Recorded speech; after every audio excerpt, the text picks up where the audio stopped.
Story begins with a boy named Arel sitting down to lunch with his family. His father can't help but look at him with surprise, wondering how his son can remain so calm. "I couldn't sleep at all thinking about what hero class you'll get," he admits. His mother chimes in with her own excitement, her voice cheerful and full of hope. Arel's sister beams with confidence, assuring the family that her brother will surely outshine every one of his classmates.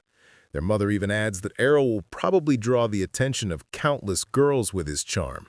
This, however, makes his sister worry, afraid that her precious brother might be taken away from her. But unlike his hopeful family, Arel quietly keeps his expectations grounded. In his heart, he thinks he'll just turn out to be another average boy.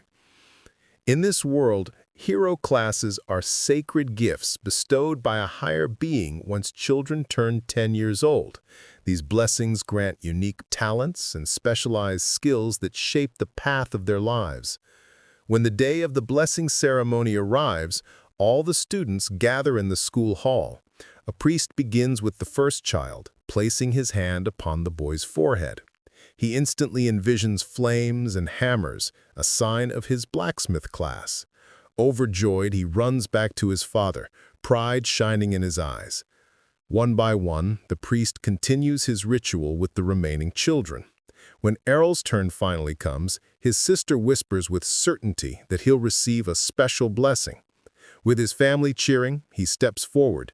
The crowd begins to murmur in envy, already assuming Arel will inherit something extraordinary since his parents, Farah, the sword princess, and Leon, the archmage, are both renowned. Arel closes his eyes, focuses his mind, and waits. But nothing happens.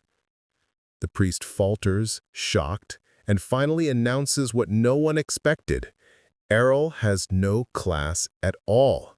He is one of the rare cases, a classless hero. In an instant, the joyful expressions of his family collapse. Their excitement turns into disappointment, as if fate had scammed them. They whisper among themselves that his future is ruined, that he is destined to live as a talentless failure. The very next day, Arel is outside, practicing ordinary swordsmanship. His parents assure him that they won't cast him out of the house. Arel calmly tells them he's fine. He simply doesn't want to live as a freeloader. His sister promises that she'll support him no matter what. Looking at their worried faces, Arel reminds them that he has always trained with his mother in swordsmanship, so even without a class, he can still be useful. He even mutters that his mother is an awful teacher, since her incredible strength always sends him flying in practice. Hearing this, his mother smiles warmly, pleased that her son is so wise, while his father begins to think maybe he could even get a real job someday.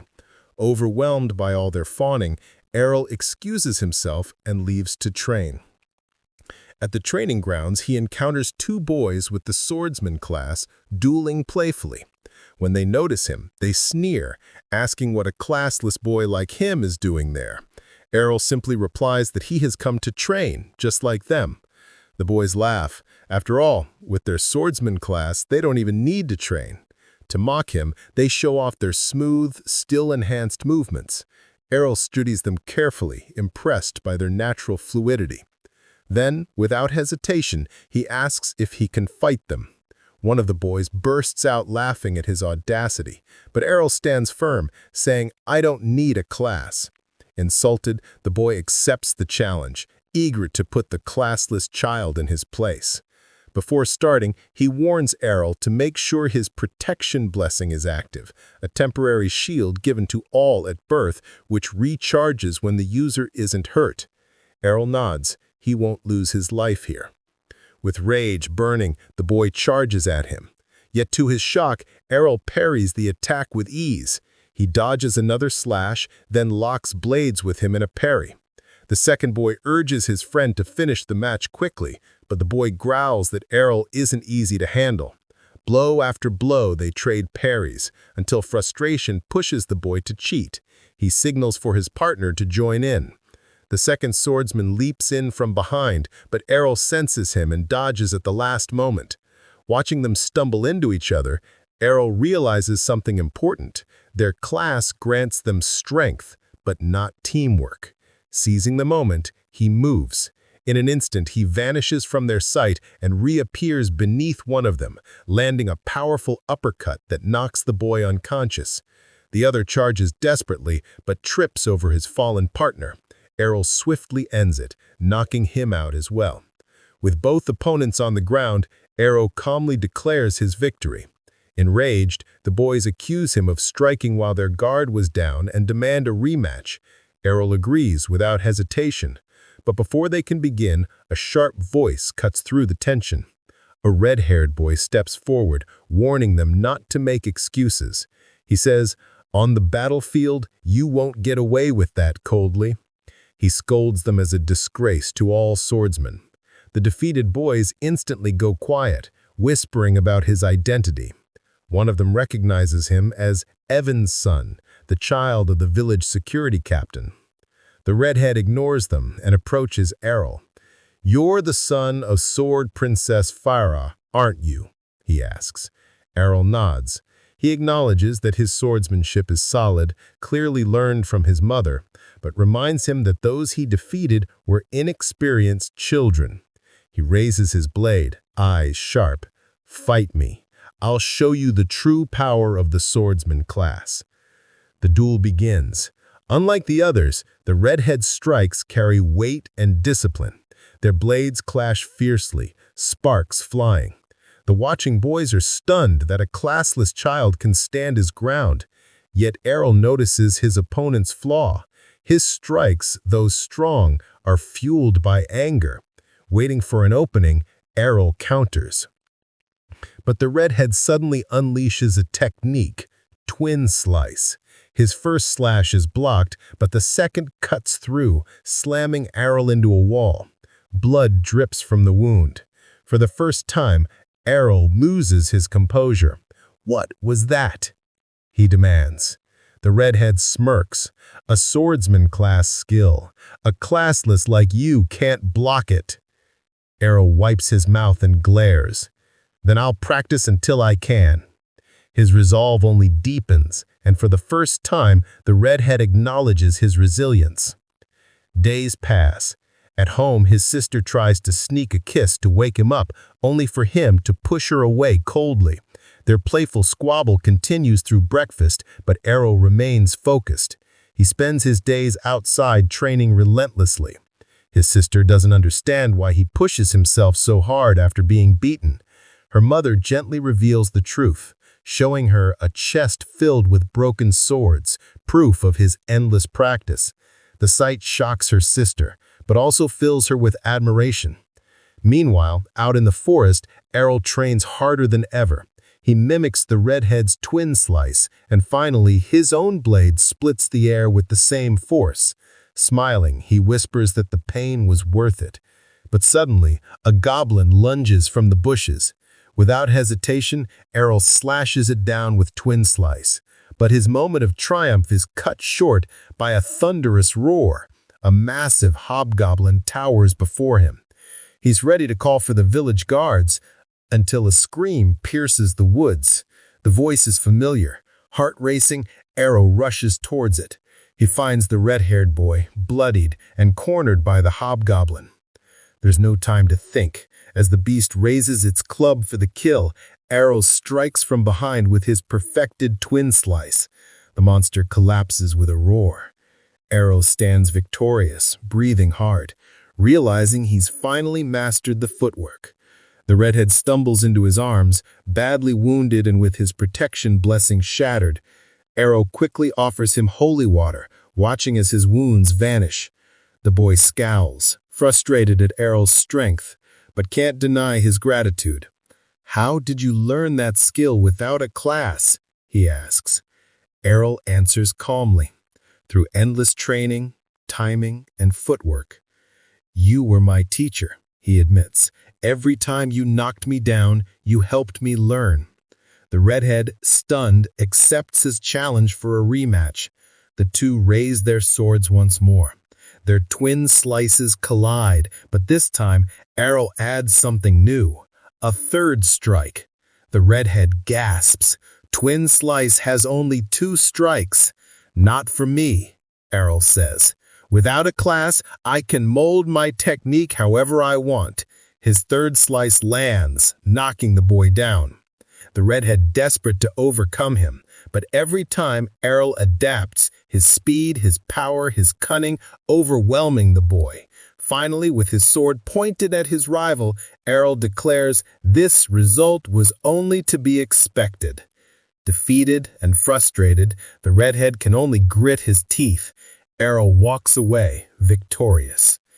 Days later, over dinner, Farah tells her son that Evan's boy has left for training in Bria.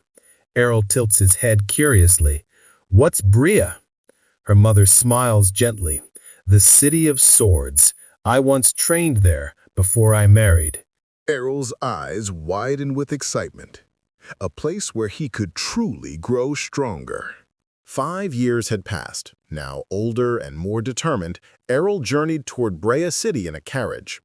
As the vehicle trundled along a forest path, the driver informed the passengers that after climbing the next hill, they would reach Bresta. Among them, a woman riding the carriage asked if everyone was headed to the same destination. A barbarian swordsman sitting nearby replied coldly, prompting her to question his anger. He pointed at her revealing outfit, and she quickly explained that minimal clothing suited her dual swordsman class. The 2 swordsmen immediately clashed verbally, their pride sparking a heated argument. The carriage driver, observing them, mused on the destructive potential of their advanced classes. Suddenly, his musings were cut short. He slammed the brakes as a horde of wild orcs blocked the path. Panic swept through the carriage. The driver urged the 2 swordsmen to prove their worth, but the earlier bravado vanished.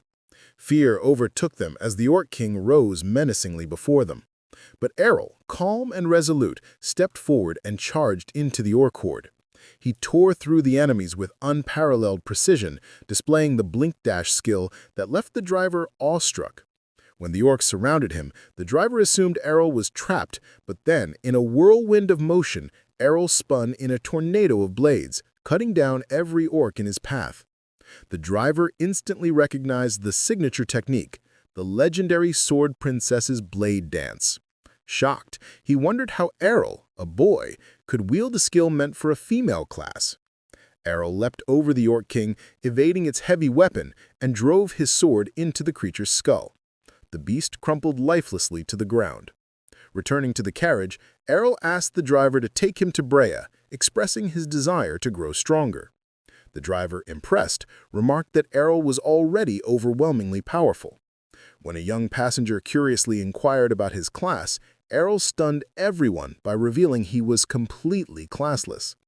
5 years prior, Arel had shown his mother the twin slice skill he learned from a redhead companion.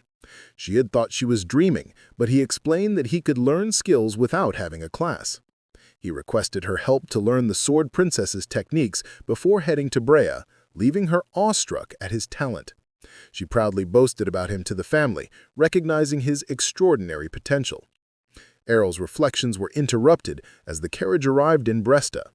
He observed the numerous advanced swordsmen and asked the driver about his class, to which the driver casually replied he was just a normal man. Realizing the driver had a deep understanding of swordsman skills, Arel pressed him, and the driver confessed he was actually an advanced holy knight, explaining he took carriage rides as a break from battles. Arel nodded, understanding the importance of rest between training sessions. The driver suggested Arel start by joining a sword guild, pointing out the city's tournaments where he could earn both experience and money. Excited at the prospect of fighting strong opponents, Arel listened as the driver cautioned him about dangerous guilds. Once the driver departed, Arel entered the city, spotting Calvar's guild recruiting night swordsmen and a more open guild. Suddenly, a girl ran toward him, only to fall as he instinctively dodged. She marveled at his perceptive abilities, assuming he was extremely powerful. Introducing herself as Lilia, she tried to recruit him with a contract, but Arel walked away silently. She grabbed his belt, and he bluntly told her she seemed desperate, a sign her guild must be weak. Lilia tried to convince him further, even offering a date if he joined, but Arel refused, comparing her audacious attitude to his older sister's confident demeanor. When he asked about the strongest guild in Bresta, Lilia, offended, begrudgingly revealed Blackblade, home to 8 A-ranked swordsmen.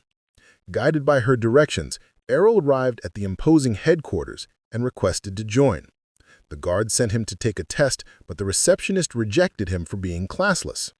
Whispers spread among the onlookers, but Arel remained confident and requested to take the test. The receptionist refused, and Arel realized he would have better luck elsewhere. After repeated rejections, Arel felt discouraged.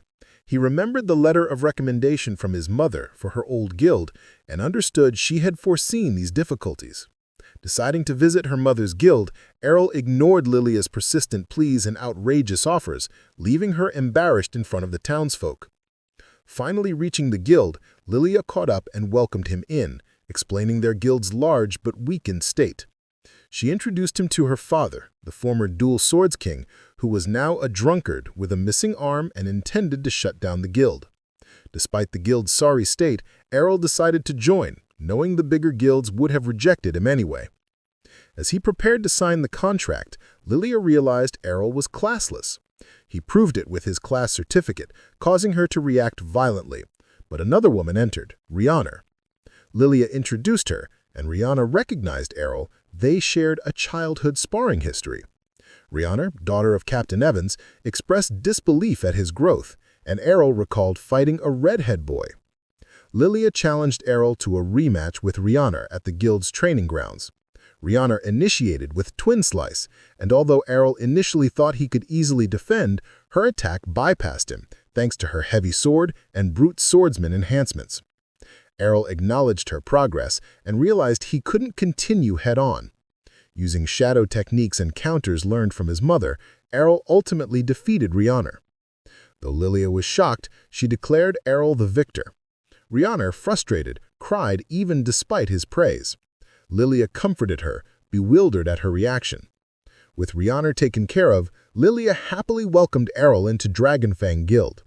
Arel learned the guild was in debt, and Lilia confided they could clear it if they won an upcoming tournament, although they were underpowered with just 3 members against teams of 5. Arel, excited by the challenge, looked forward to facing stronger opponents, the exact reason he had come to Brea in the first place. And so the stage was set for Arel's next adventure, where skill, strategy, and strength would determine the fate of Dragonfang in the trials ahead. The next morning begins quietly, as Arel wakes up, remembering that he's now living at the Dragonfang Guild. Stepping out of his room, he greets Lilia and Rihanna, who are already sitting at the table. Lilia smiles and asks if he slept well, and Arel nods, saying it's been a long time since he's rested in a proper bed. Noticing that Rihanna hasn't said a word, Arel wonders if she's still upset about her loss. Before he can say anything, Lilia changes the topic, excitedly announcing that they're finally eligible for the guild tournament. Dragonfang is signed up and ready to fight. Curious, Arel asks if winning the tournament will be enough to pay off their debt. Lilia nods and explains the rules. To win, a team must completely eliminate every member of the opposing guild. Rihanna looks uneasy, worried that they'll be at a disadvantage due to their smaller numbers. But Lilia stays optimistic. She believes they won't have to face too many A-ranked swordsmen, and she proudly points out that both she and Rihanna are B-ranked swordsmen. Arel seems confused by the ranking system. Rihanna scoffs at him for being ignorant, so Lilia explains that swordsmen are ranked from D up to A based on their strength. There are only 20 ranked swordsmen in the entire city of Brea, and both she and Rihanna hold B-rank titles. Even though Arel defeated Rihanna earlier, Lilia doesn't suspect that he's ranked. The power gap between B and A rank is just too massive. Suddenly, Lilia remembers that the battle pairings for the tournament are about to be announced. She quickly excuses herself and rushes off to check the results. After she leaves, Rihanna also gets up to train. Arel stops her, curious about her abilities. He asks if she's a power bladesman and if she has any other skills aside from her main class. Rihanna explains that she has an ability called Guts, which enhances her protective barrier. Intrigued, Arel suddenly takes her hands, telling her he wants to learn it. Reiner misreads the situation, thinking he's being romantic until he abruptly asks her to beat him up with her sheath sword. She's shocked, but Arel explains that the best way to understand an endurance ability like Guts is to experience pain firsthand. Reiner reminds him that these powers are divine blessings. They can't just be learned by anyone. But Arel counters, saying that he's already managed to learn techniques like Twin Slice and Shadow, both of which were other people's skills. That realization leaves her speechless. Reiner finally agrees to take him to the training ground. When Arel asks to hold her heavy sword, she assumes he won't be able to lift it, but to her surprise, he draws it effortlessly. Arel tells her it's the result of countless hours of hard work. Determined, he insists he can master Guts as well. Seeing his resolve, Reiner agrees to train him seriously, warning that she won't go easy on him. Arel smiles, saying he's glad he got such a strong woman from his hometown. Flustered, Reiner blushes and raises her sword to begin their training. Their session is interrupted when Lilia runs down panicking. She's just seen the match schedule. Their first opponent is none other than Blackblade, the strongest guild in the city. Lilia is devastated. She knows their leader George is a ruthless man who'll crush them without mercy. But despite her fear, she refuses to give up. They'll face their fate head-on and give everything they have in the tournament. When she notices Reiner mercilessly striking Arel, she assumes they're fighting due to bad teamwork. Reiner tries to explain that it's just training, but Lilia still thinks Reiner is venting her frustration. After the intense session, Arel complains that he's starving. Lilia scolds him and insists he drink some holy water first. Days later, the tournament finally begins. Arel is awed by the massive coliseum and the roaring crowd. Around him, spectators whisper, placing their bets. Most of them put their money on Blackblade, believing Dragonfang doesn't stand a chance. Lilia gets angry hearing them, but Reiner holds her back. Then, Arel learns that the betting odds are 20-1. If they win, the payout would be enormous. Lilia admits that she actually bet everything they own, even mortgaging her house. If they lose, they'll be completely ruined, but she shrugs it off. After all, they've already hit rock bottom. George appears before the match, smirking. He taunts Lilia, pretending to feel sorry for her guild's downfall. He claims he arranged this fight so that everyone could enjoy seeing the once strong Dragonfang challenge the new champions. But it's all mockery. He knows they don't stand a chance against his A-ranked team. Lilia refuses to back down and declares that they'll win. George laughs and walks away, leaving her fuming. As the announcer hypes up the crowd, the first match is called. Blackblade's Geo versus Dragonfang's classless swordsman, Arel.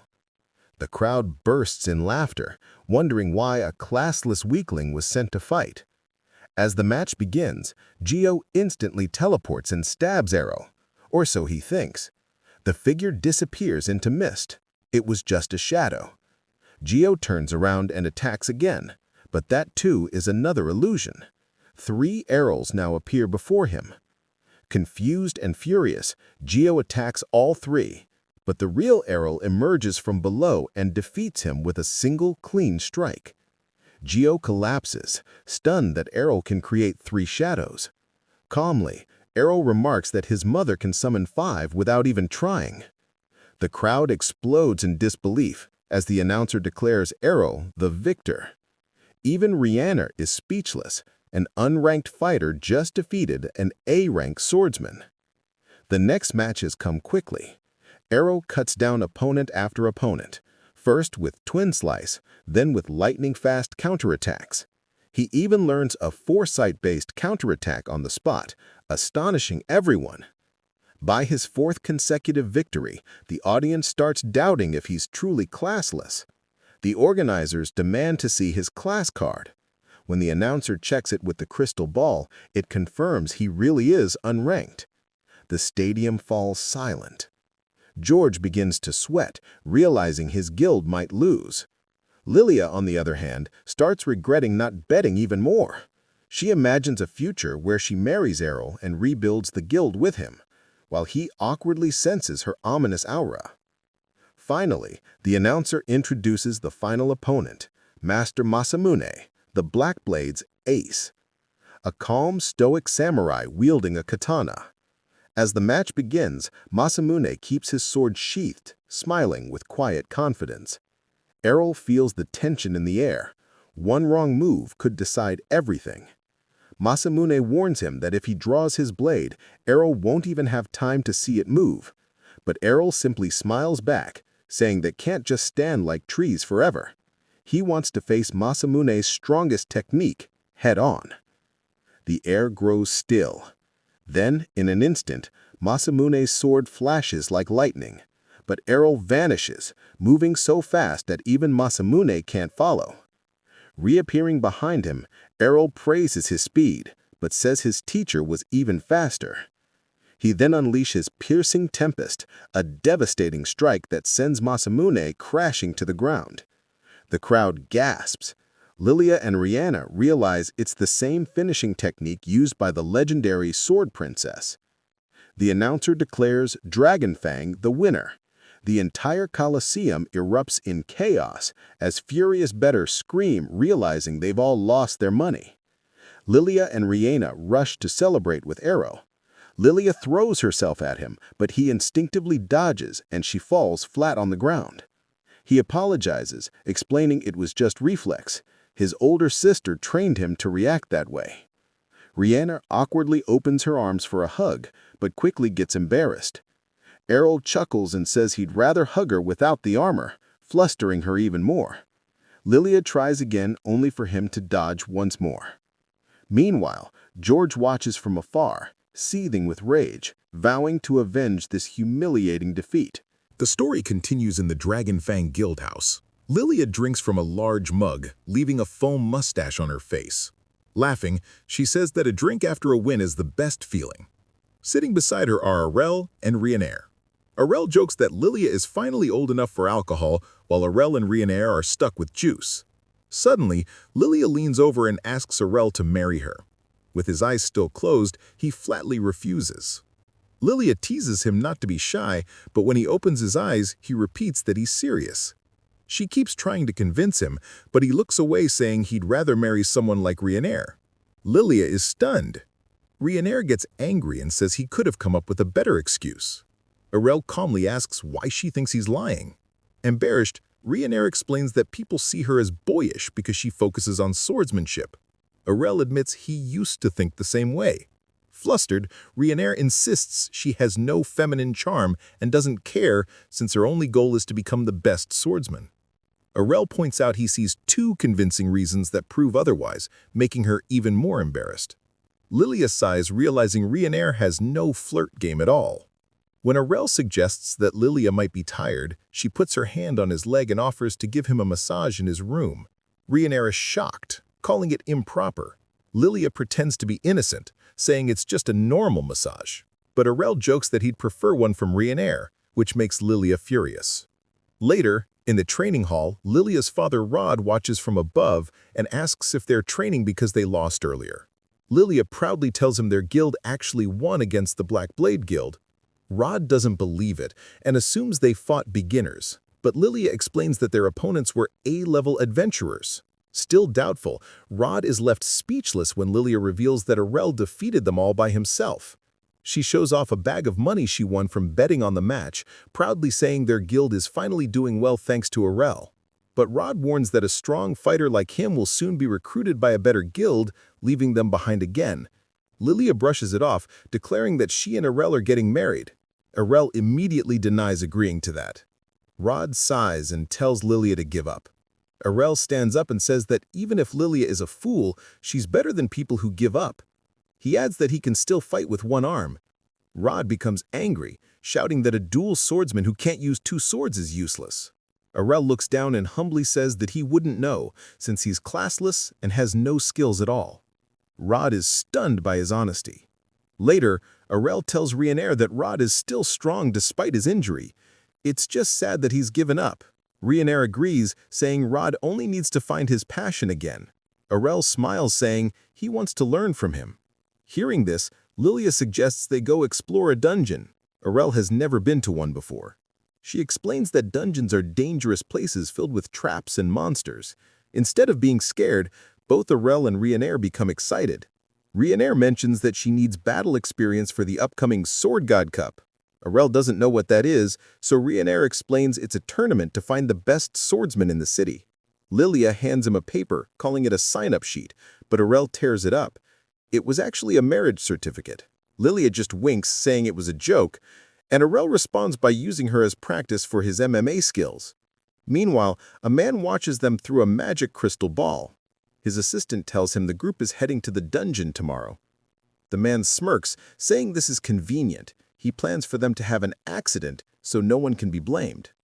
The next morning, Lilia sneaks into Arel's room to surprise him. She leans in to give him a wake-up kiss, but he wakes just in time and stops her. She teasingly invites him to get kinky, but he refuses and calls her a sexual predator. She gets angry, wondering why her charm doesn't work on him. Suddenly, she finds herself tied to the bed. She yells at Arel for being weird, but he sighs and leaves to ask Ryanair for help. However, Ryanair is asleep, dreaming about her father, making Arel chuckle as he calls her a daddy's girl. He returns to his room as Lilia screams for him to come back and untie her. Soon after, the group arrives at the dungeon, a massive stone building packed with adventurers. Ryanair explains that many come here to train for the Sword God Cup. Inside, they find a magic teleporter that allows adventurers to instantly reach any cleared floor. Arel is disappointed, wanting to fight strong monsters right away. Lilia offers to guide him to the lower floors and tries to leave Ryanair behind, but Arel insists she comes too.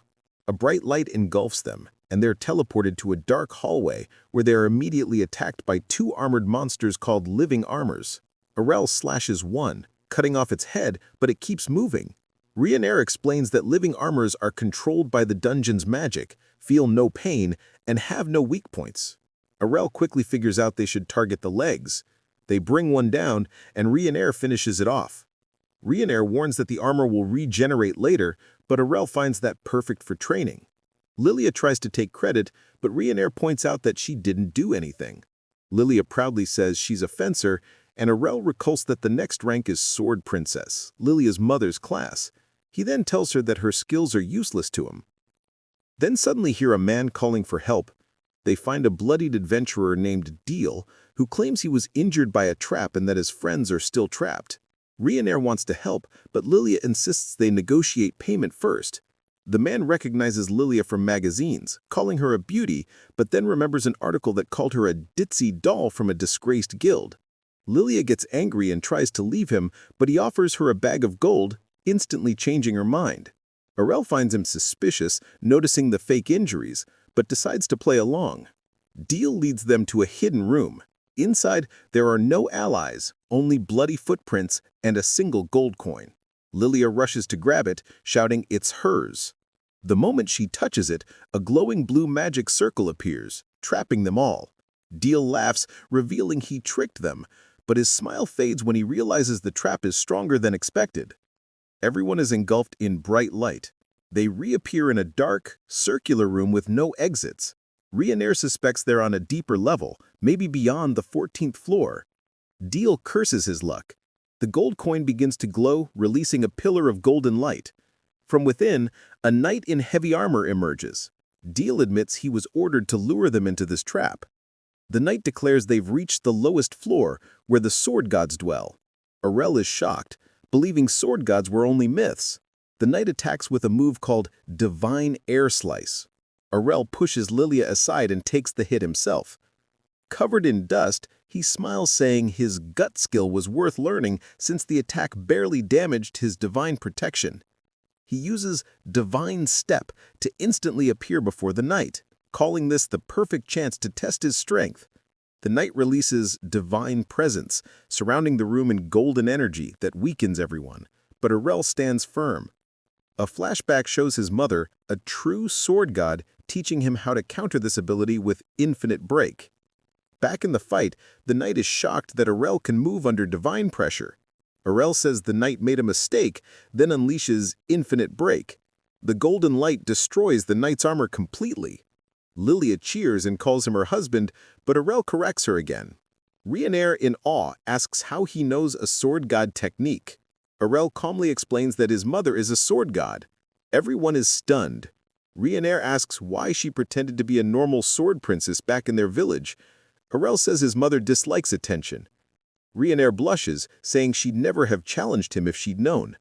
Arel smiles, saying it was better this way. He learned a lot from that fight. A golden light appears, showing them a way out. Meanwhile, in a tavern, the men who hired Deal celebrate, laughing about how they tricked some fools and destroyed the Dragonfang Guild. Rod overhears them and angrily confronts them, demanding to know what they did to his daughter. He's interrupted by Jorg, who mocks him. But the laughter stops when Lilia and her team walk in, alive and well. Overwhelmed with relief, Rod runs to hug his daughter. Jorg is furious, unable to believe they survived and even defeated a sword god. Lilia says Deal confessed everything, revealing Jorg as the mastermind.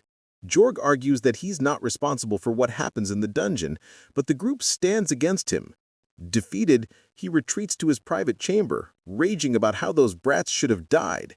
He reveals his hatred for the prodigies who stole his glory, Rod, the dual sword king, and the sword princess. As his anger boils, a dark mist fills the room, and from it emerges a glowing demonic sword. Jorg stares at it in shock. He asks, "What's that?" A deep, echoing voice responds, "From the blade." The sword says, "What a truly sinister and powerful grudge. I shall grant your wish." Jorg steps back, trembling. He asks again, Who are you?" Lilia and Reyna sit in their guild hall, discussing how Lilia and Arel are in the same block, which means that Lilia will definitely lose. Arel then joins and wonders that the Sword God Cup has prelims. Reyna explains that there are just too many people wanting to participate, so they are forced to introduce them.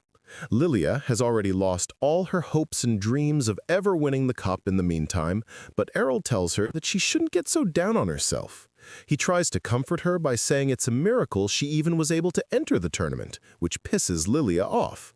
Luckily, Reyna is in another bracket than Arel, which gives her a chance of winning. Still, her bracket will be full of strong enemies, but she's positive she will pass this year. Arel adds that her daddy would love her winning. Reyna dreams about making her daddy proud, but catches herself and corrects it to "my father." Suddenly, Lilia receives a burst of motivation and is also determined to not give up. That's also the reason why they will all be going to the dungeon today. Arel didn't consent to this, but Lilia insists that he also come since they need someone to take care of them. Reyna thinks that Lilia never seems to do anything herself. Just then, the alcoholic father appears, telling her that they need to be careful since Jorg is out to get them out there. She should watch out for herself, or else she could lose a limb as well. Lilia acknowledges this and leaves the room, saying goodbye to everyone. The dad apologizes for his protective father act and mentions how he needs to drop the Hennessy and start pulling himself together. Arel agrees. It's the day of the Sword God Cup prelims, and we see a bunch of fighters dueling each other. Lilia lost her match and won't make it to the finals this year. Once again, Arel appears and says how she would have lost even if they weren't in the same bracket. He would have been excited to fight her, but his way of comforting a girl doesn't exactly work. He makes her cry. Then, Lilia says that the next round is the final one and that Arel always should keep his guard up no matter how strong he might be. She points at his next opponent, who has some unique skills, and tells Arel that he needs to be really careful. But Arel doesn't think something will surprise him since he has already seen most of the skills in the dungeon. But Lilia warns that everything he's seen up until now are swordsman skills, and the red-haired girl has skills outside of those. Her class is magic swordsman. She enchants her sword and fights with magic. Arel wonders if no one has a problem with using magic in a tournament, but Lilia responds that doesn't matter, and the only requirement is to be in a guild. This makes sense to Arel, since he himself is classless, and they also let him participate. The moderator asks the competitors to make their way to the stage, and Lilia crosses her fingers for Arel. As he steps forward, he faces his opponent. The girl, who is way hotter than Reina, explains that magic swordsman is a fair and accepted class. She doesn't want to hear any pathetic excuses about how using magic is unfair if he loses. Arel agrees that the better fighter shall win. The match begins, and the girl starts off by shooting some fireballs, which Arel easily dodges in Matrix style. They don't seem like any problem to him, as he continues to dodge and even destroy all of the fireballs coming his way. He advances, and their swords clash, making Arel admire how she can switch between short and long-range attacks in such a short time. The girl is sure of her abilities and thinks there's no chance that a classless brat like him could ever beat her. But Arel notes that at the end of the day, she's not really a master of either swordsmanship nor magic. Her skills are not up to par with the typical advanced classes. This aggravates her, and she enchants her sword, making it burn with magical flames. This skill infuses her sword with magic and is something only magic swordsmen can use. Arel is somewhat impressed, but continues easily countering and dodging her attacks. Still, he acknowledges that the movements are erratic and hard to predict, which makes it an awesome skill. He admits that this might be the ultimate blade once fully mastered. The girl thinks her awesomeness is validated. Just as Arel starts defending her attacks while standing still and only using his arm, saying how she's not a master yet, he notes that her skill would be a lot more effective if she would at least have the same swordsmanship as Lilia. To be worse than Lilia is the worst insult ever, aggravating the girl once again. After this, Arel finally unleashes his first attack in this fight, sending 2 twin blade slices directly at her, making her flame enchantment disappear. He follows up with a blink dash and hits a final blow, knocking the girl out cold. He's grateful about seeing a cool skill, something he would have only learned in this city. The crowd cheers as Arel is announced as the winner of the 4th block. He says to himself that maybe he could even learn magic if he does some special training. A few days later, Lilia wakes her dad up to go to the main event to cheer on Arel, but her dad had a hell of a night yesterday and demands that she go alone. She tries pulling him and mentions how guilds with members in the main event get great seats with awesome views, but her dad is not interested, and she accuses him of being afraid of running into Jork, which makes her dad jolt up, insulting his own daughter. Nothing scares him besides responsibilities and alcohol withdrawal. Also, yesterday he held his sword for a long time and realized that he has become rusty. It would be very hard for him to win the Sword God Cup. But Lilia has it way worse since there are people that can't even get into the tournament, as she demands her father to man up and get going. He finally gives in and joins her. They walk through the city, and Lilia assumes he'd come in secret anyway. Her dad asks why she thinks so. We see a flashback of a training session with Reina. Her dad says how she is way better than yesterday, but still has a long way to go. He motivates her, showing that he's a great teacher. Back in the present, Lilia explains how he loves watching guild members rise in ranks and improve. There's no way he would miss out on Reina participating. Her dad agrees, as he responds that Lilia is becoming very much like her mother, in a good, non-weird way. Of course, the tournament is about to begin, and we see Reina shivering her timbers. Arel pops right in her face, asking if she's all right, and she gets freaked out. Arel is surprised seeing her so restless, And Reina explains that this is the biggest tournament in the city, and that she's obviously nervous. The worst is that they don't even know who they'll be fighting, and that there's no chance of coming up with a good strategy. Arel agrees and assumes she's afraid of facing him in the first round, but Reina's responds not to flatter himself. We hear the moderator announce the competitors in the first match. First up is the Sword Emperor Jorg, last year's champion, and his opponent, the classless Arel. Unimpressed, Arel makes his way to the arena, but Reina stops him by grabbing his hand while blushing. Reina awkwardly wishes him good luck and tells him to be careful. Mr. Nonchalant tells her not to worry and makes his way to the battlefield. He spots Lilia cheering him on, demanding he whoop the ass of that stinking, disgusting loser. As Jorg steps into the light, we see that he looks even uglier than usual and seems to have completely transformed into a monster. Even the guildmaster is confused by his looks, but then he is shocked to spot the sword he is holding. He shouts to Arel to get the hell away from him as he's holding a sword that has a powerful demon sealed inside of it. Jorg responds by saying he wouldn't have thought anyone would recognize this sword and assumes he's part of the Imperial Court. It seems as if he has been completely possessed by the demon sealed inside the sword. Legend says that the blade used by the sword god to kill the demon was cursed with a grudge, and that it was supposed to be shut away under strict guard. This shouldn't be possible, but Jorg explains how the seal has obviously been broken and he waited hundreds of years for this moment. It knew that eventually someone would be dumb enough to come and free it. It introduces itself as the Gerelda, and now it's ready to beat some ass. To Arel's surprise, Reina seems to know the name, and she says everybody should recognize it from history class. He's an evil demon that was said to have been summoned by an evil deity in ancient times, and everybody thought it to be just a myth. The crowd begins to panic and flee the arena, afraid that they're all dead meat. For the demon, their cries of fear and despair are music for his ears. However, it's far from enough for all of those centuries of boredom he suffered. He unleashes a powerful curse called Wall of Despair, which traps everyone in the arena. The exciting tournament is turned into their worst nightmare. Just as he enjoys the beautiful screams, he notices Arel preparing himself for battle. The demon thinks he's a fool, but Arel is confident that he can beat him. Arel understands that he has once been beaten by a sword god, so this means that he's not invincible. The demon starts laughing and says that even though he has been beaten, the sword god is now dead, so there's no one who can defeat him. However, Arel has to correct him on 2 points. 1, there's still a sword god currently in existence, and 2, he can beat him even though he isn't one himself. He thinks that's just absurd, but is quickly interrupted by Arel dashing into him. He's afraid to realize that Arel just practiced Divine Step, a skill only a sword god should be able to do.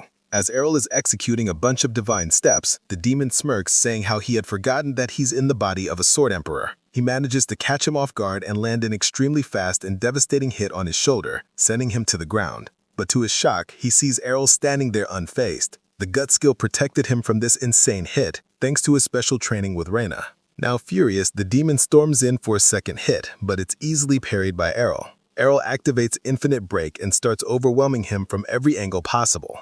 The demon realizes it's undoubtedly the same skill as the sword god of old, and he can't believe that this brat is a sword god. But Arel denies it by saying he's just a simple, classless guy and sends the demon to the Shadow Realm with a final blow. Despite the crowd warning him, Arel walks up to him and thinks that given his wounds and divine protection, the demon lord shouldn't be able to fight. As the crowd starts cheering him on, the demon monologues about not allowing himself to be sealed away again and to retreat for now. He needs to escape from that boy until he's back to full power and wait it out somewhere.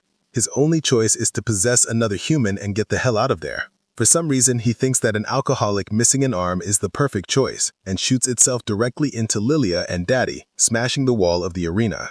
It seemed Lilia is okay, but the guildmaster is now possessed. Arel realizes that the sword was the main body and not Jorg, and that he should have attacked the magic sword instead. Seemingly no problem for Arel, as he just has to defeat him again. But the sword demon has other plans. If he plans to attack him, his future wife will be dead. Arel doesn't know anything about that. But the demon notes that he can't be fooled since he has the memories of the dad, and Lilia clearly told him that he's his future husband.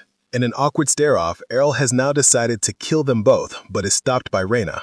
Mr. Demon is surprised that Arel truly doesn't care about Lilia, and Arel responds that hostages are only effective if they're actually worth something.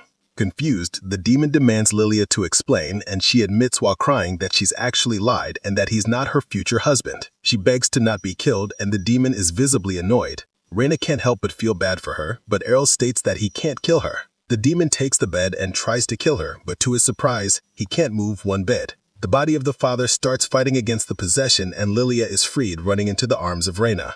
Unlike Jorg, the dad's body didn't change at all, and most likely he's actively resisting the possession from the inside. Lilia is pleased to know that her dad is stronger than Jorg after all. The sword demon doesn't understand how his host doesn't want him to restore his power. But the dad explains that after seeing Arel fight, it reminded him of his former glory.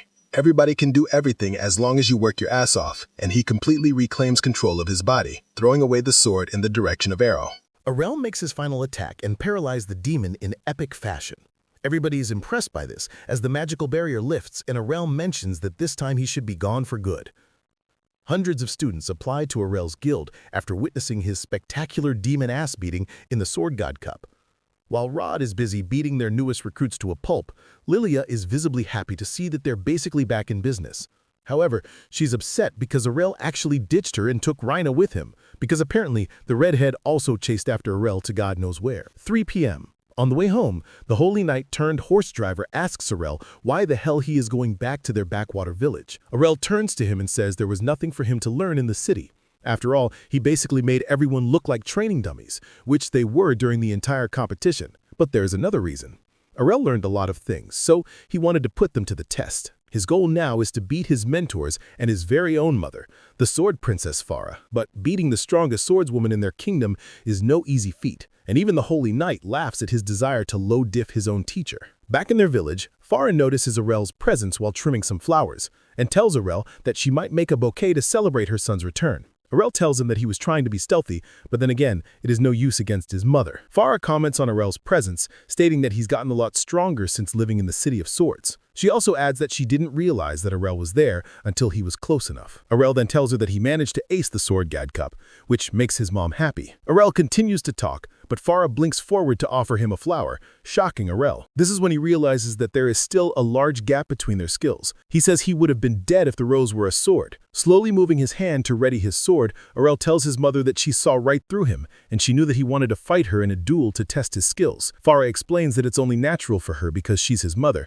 but she tells him they shouldn't be fighting anything near their house or the village, as they might accidentally pull a third impact while fighting. So, the two travel to the mountainside to fight against one another. Farah tells Arel that she's excited to fight him to see how much progress he has made while fighting in the City of Swords. Arel playfully taunts his mother and tells her that she had better prepare because this battle is going to be legendary. But not even a second after he finishes speaking, Farah vanishes and reappears as she charges forward at an incredible speed, surprising Arel. With a smile on her face, Farah swings her sword, and Arel barely counters it while clashing swords with her. Farah taunts him by saying that he shouldn't assume that she's not taking him seriously. In Arel's mind, her mother is still miles ahead of him in terms of skills and battle IQ. A divine step combined with a forward swing would have killed him if he hadn't seen Farah pull that move earlier in the garden. Realizing this, Arel backs away from her and jumps mid-air, unleashing a barrage of divine air and twin blade slice combo. However, Farah blocks it without much of a sweat. She realizes that Arel is also combining skills into one attack, which makes her even more proud of him. But still, Farah is a better fighter. Arel asks her how she blocked his attack, and Farah simply tells him that she just swung her sword.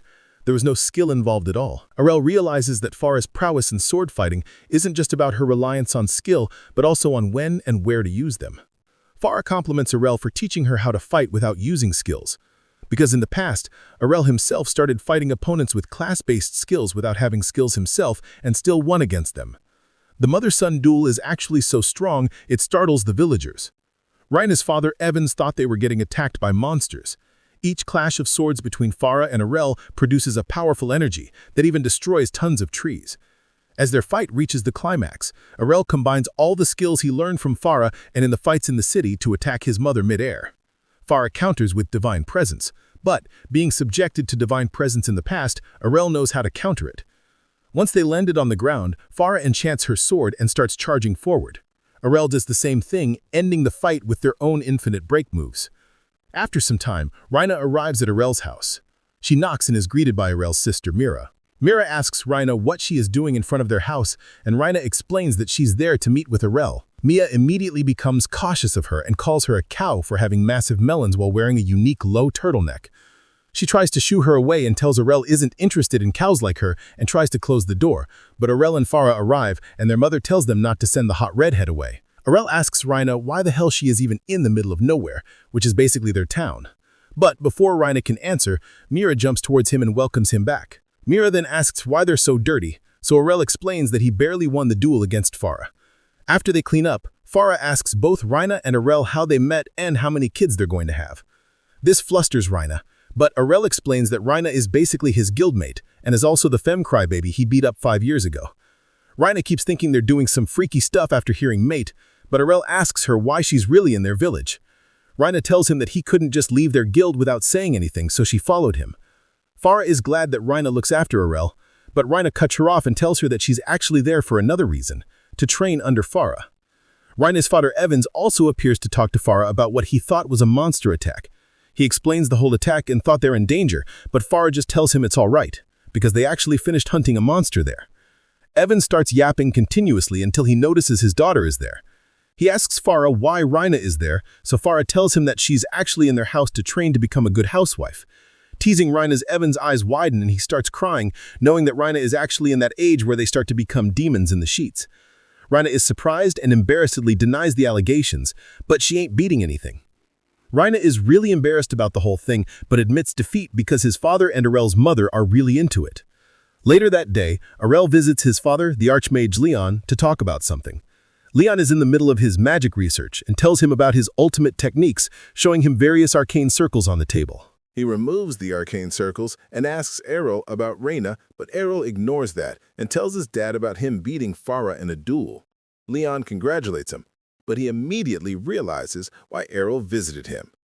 Arel confirms and asks his dad to teach him about magic. But since magic is a completely different learning field, even Arel, with all his aptitude for sword fighting, won't be able to learn magic at all. Meanwhile, Reina is busy destroying furniture in the kitchen, trying to learn how to cut a cabbage, and breaking Mira's favorite mug. Farah asks Reina where she learned how to cut vegetables, and Reina explains that she is basically cursed with the ability to destroy kitchen sets. Reina wants to skip kitchen duties and instead train with swords, but Farah disagrees, stating that learning how to cut people isn't the same as cutting vegetables. Besides, she's training her to be Arel's housewife too. Farah's priority is maintaining the agenda. Later, Arel helps his father to clean up Reina's mess. He asks his father why they fix the kitchen when Leon can just use magic instead. So Leon shows him why. He picks up Mira's broken mug and casts his spell, Rebuild, fixing the mug in an instant just to Arafon on the sun. But he still tells Arel to stop pursuing magic because he will suck at it. Mainly because magic requires mana to be cast, and not everyone has it. Arel believes it's still possible for someone to be able to cast magic despite having no affinity for it, which is basically just him. Leon thinks it's possible, but it'll be hard unless Arel actually has mana to begin with.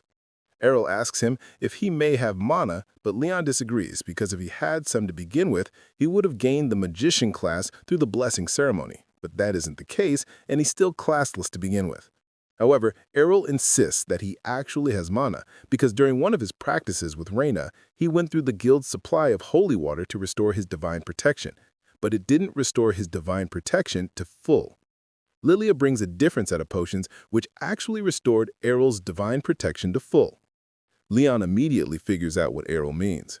Arel's divine protection doesn't rely on the goddess's blessing through getting the class. His divine protection actually comes from his innate mana pool. So he decides to teach his son magic. But first he needs to confirm if he actually has one. He asks Arel to focus his mana on a single point on his hand.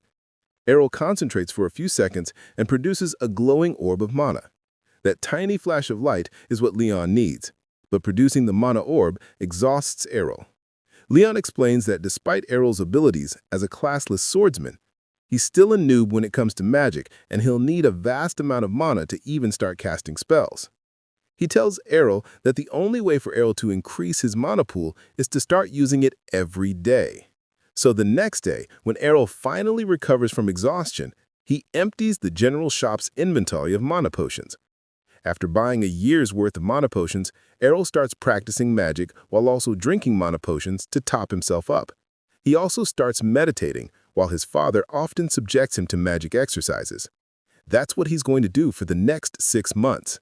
But once his training is over, Arel manages to maintain himself without dying from mana exhaustion. He's still a novice, but Leon congratulates him for at least mastering his mana conservation techniques. Arel thinks he can spell now, but his father stops him because he's missing one key ingredient, the magiscript. Leon explains that magicians can't just shout their special attacks like swordsmen do, and mana isn't the only thing they need to cast spells, since they also need to know the spells they're casting through the magiscript. However, it takes time for Arel to actually learn magic because he needs to memorize the spell through the magiscript before he can cast even magic. Since there's no shortcut to learning magic, Leon recommends that Arel go to a magic academy to learn more about magic. But before everything, Arel needs to learn enough to actually pass the entrance exam. After their training, both the father and son go to the dinner table to eat Reina's cooking. This is where Leon shows his family his magic, inspiring Arel to get even stronger at magic. After 3 years of intense housewife training, Reina nervously presents Farah with a cup of tea. As she watches, Farah brings the cup to her mouth before praising her cooking.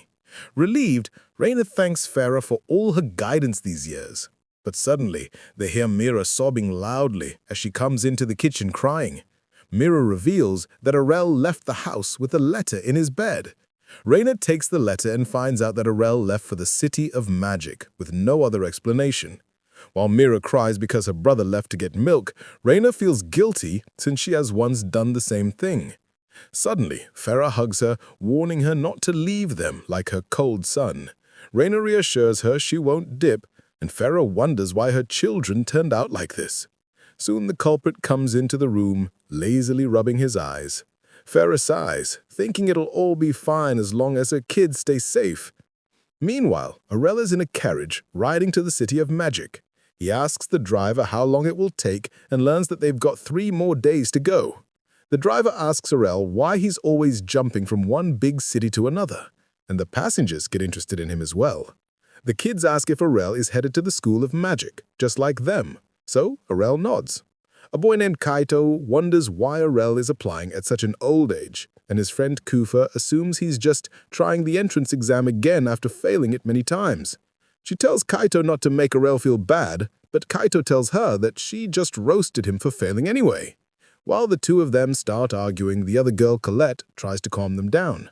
In their rage, they ignore her completely, and Arel notes that all 3 of them are wizards. Seeing their young age, he realizes that the kids must have just received their wizard class. Then Kaito tells Arel that he uses red magic, then curiously asks what type of magic Arel uses. Thinking about his skill, Arel remembers learning from his father that magic is divided into colors based on the elements a wizard uses. However, because Arel didn't receive a magic class for any specific color, Leon told him to try using all of the magic elements. Recalling his experience, Arel tells the kids he's a jack of all trades since he's classless. Kufa laughs since she thinks there's no way a classless can attend a magic school. Angered by his prank, Kaito tells Arel to stop lying, but he tells him it's the truth. Finally, Arel shows them his class card, which proves that he's classless. Seeing this, Kaito starts mocking Arel for trying to learn magic without a class. Arel sighs, having heard such taunts 1 billion times already. Suddenly, a creature roars loudly from the forest, startling the carriage horses. The kids get worried about the noise, so Arel explains that it's the sound of a troll king. Terrified of the powerful beast, Kaito tells the rider to rush them out of the forest, but he tells him that the horses are too scared to move. Colette thinks that they're all going to die, but Kufa reminds her that trolls are just slow creatures. Kaito agrees, thinking that they can avoid its attacks to fight back. With her friend's encouragement, Colette nods and agrees to fight. Although the kids are ready to fight, they still gulp nervously as the Troll King approaches. The hideous monster shows its face, and Colette quickly clings to Kufa. Kaito reminds her to be brave, saying that it's not too big to handle. However, as the troll gets closer, suddenly a massive club knocks it into space. As the kids watch in horror, the real Troll King finally walks out 10 times larger than the previous one. Finally, all of the young magicians give up any hope of survival. The girls wonder if they can try doing anything with magic, but Kaito quietly steps out of the carriage, trembling with fear.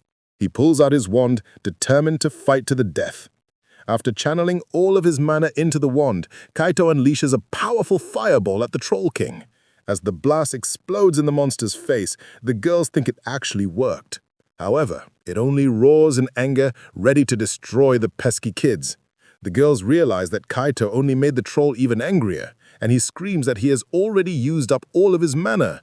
The Troll King approaches the carriage to attack, but suddenly a giant explosion spell vaporizes the monster. The kids wonder who defeated it. Meanwhile, Arel pops out of the carriage, thinking that he went overboard with his mana. Kaito wonders if he was the one who cast the spell, and Kufa points out that explosion is a supreme-level red magic. Shocked, Kaito also recalls that only an advanced archmage can use an explosion. Then, Arel walks over to the horses and uses his healing magic. The horses stand back up, and the carriage driver thanks him. Arel asks the driver to show his own skills next time, but he thinks it's too big a hassle. Nearby, Kaito apologizes to Arel for his earlier rudeness, thinking he's a senior magic teacher, and says that from now on he'll be his student. Arel tries to tell him he's just a classless mage, but the kids think he's hiding his true identity from them.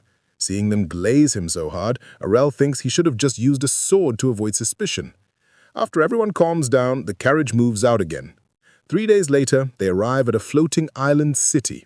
Pointing towards it, Kaito tells Arel that it's the City of Magic. All surprised by the architecture, Arel gets off the carriage with the kids. Kaito excitedly explains that the bridge connecting the island to the forest is also held up through magic. watching their friend follow Arel like a dog who wonders why Kaito adores him so much. She thinks that he might have used hypnosis magic to control Kaito. Hearing their doubts, Arel feels annoyed that he causes suspicions wherever he goes. As they enter the city, Kaito asks Arel if he'll apply for the Red Magic School with him.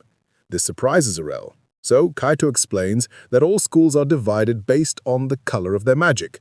Since every element has a different magical language for its spell chants, all the schools have different teachers and syllabi. Kufa reveals that she'll go to the blue school, while Colette feels nervous about applying to the green school. Realizing that he needs to take an entrance exam, Arel prays that he doesn't get rejected just like he did back in the City of Swords. After parting ways with the girls, Arel and Kaito head over to the Red Magic School. As Arel hands over his entrance application, the receptionist asks if he entered all his information accurately. He wonders if she's asking him to check his class, thinking that she'll reject him because he's classless. However, she easily approves his application, which surprises Arel. He asks why the school doesn't reject classless people, so the receptionist tells him they give a fair chance to everyone. With their application approved, Arel walks to the examination area with Kaito. After a young man casts a fireball spell, the examiner calls another applicant. He walks up and proudly reveals he's already an advanced mage, shocking everyone with his talent. Arel wonders if an advanced class is that big of a deal, so Kaito tells him they're basically guaranteed to have a successful career. Arel nods, recalling that his father just ended up in the countryside with his exceptional talent. Kaito thinks that the boy is too arrogant, but Arel reminds him that he isn't any better. Soon the boy burns the test dummy with an impressive eruption spell, leaving the audience stunned. Seeing everyone fawn over him, Kaito starts bragging about his master, which annoys the boy. Arel shuts Kaito's big mouth, making the boy think Arel is afraid of him. While the boy boasts about melting the metal dummy, Arel tells him to look at it again. As he turns around, he finds the dummy intact, much to his shock.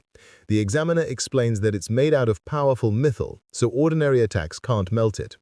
Once again, Kaito starts taunting the young mage for his overconfidence, but Arel shuts him up before leaving to attempt his own test. Standing in front of the durable mythal dummy, Arel thinks it's a good chance to go all out and test his abilities. As he charges his spell, the examiner gets surprised. Finally, Arel casts the eruption spell, which just looks like a thin needle pouring on the dummy. Seeing the spell's weak power, the boy starts laughing at Kaito for his boasting. However, the dummy suddenly melts into a puddle, stunning the young man, since the eruption spell isn't strong enough to melt mythal. The boy accuses Arel of cheating.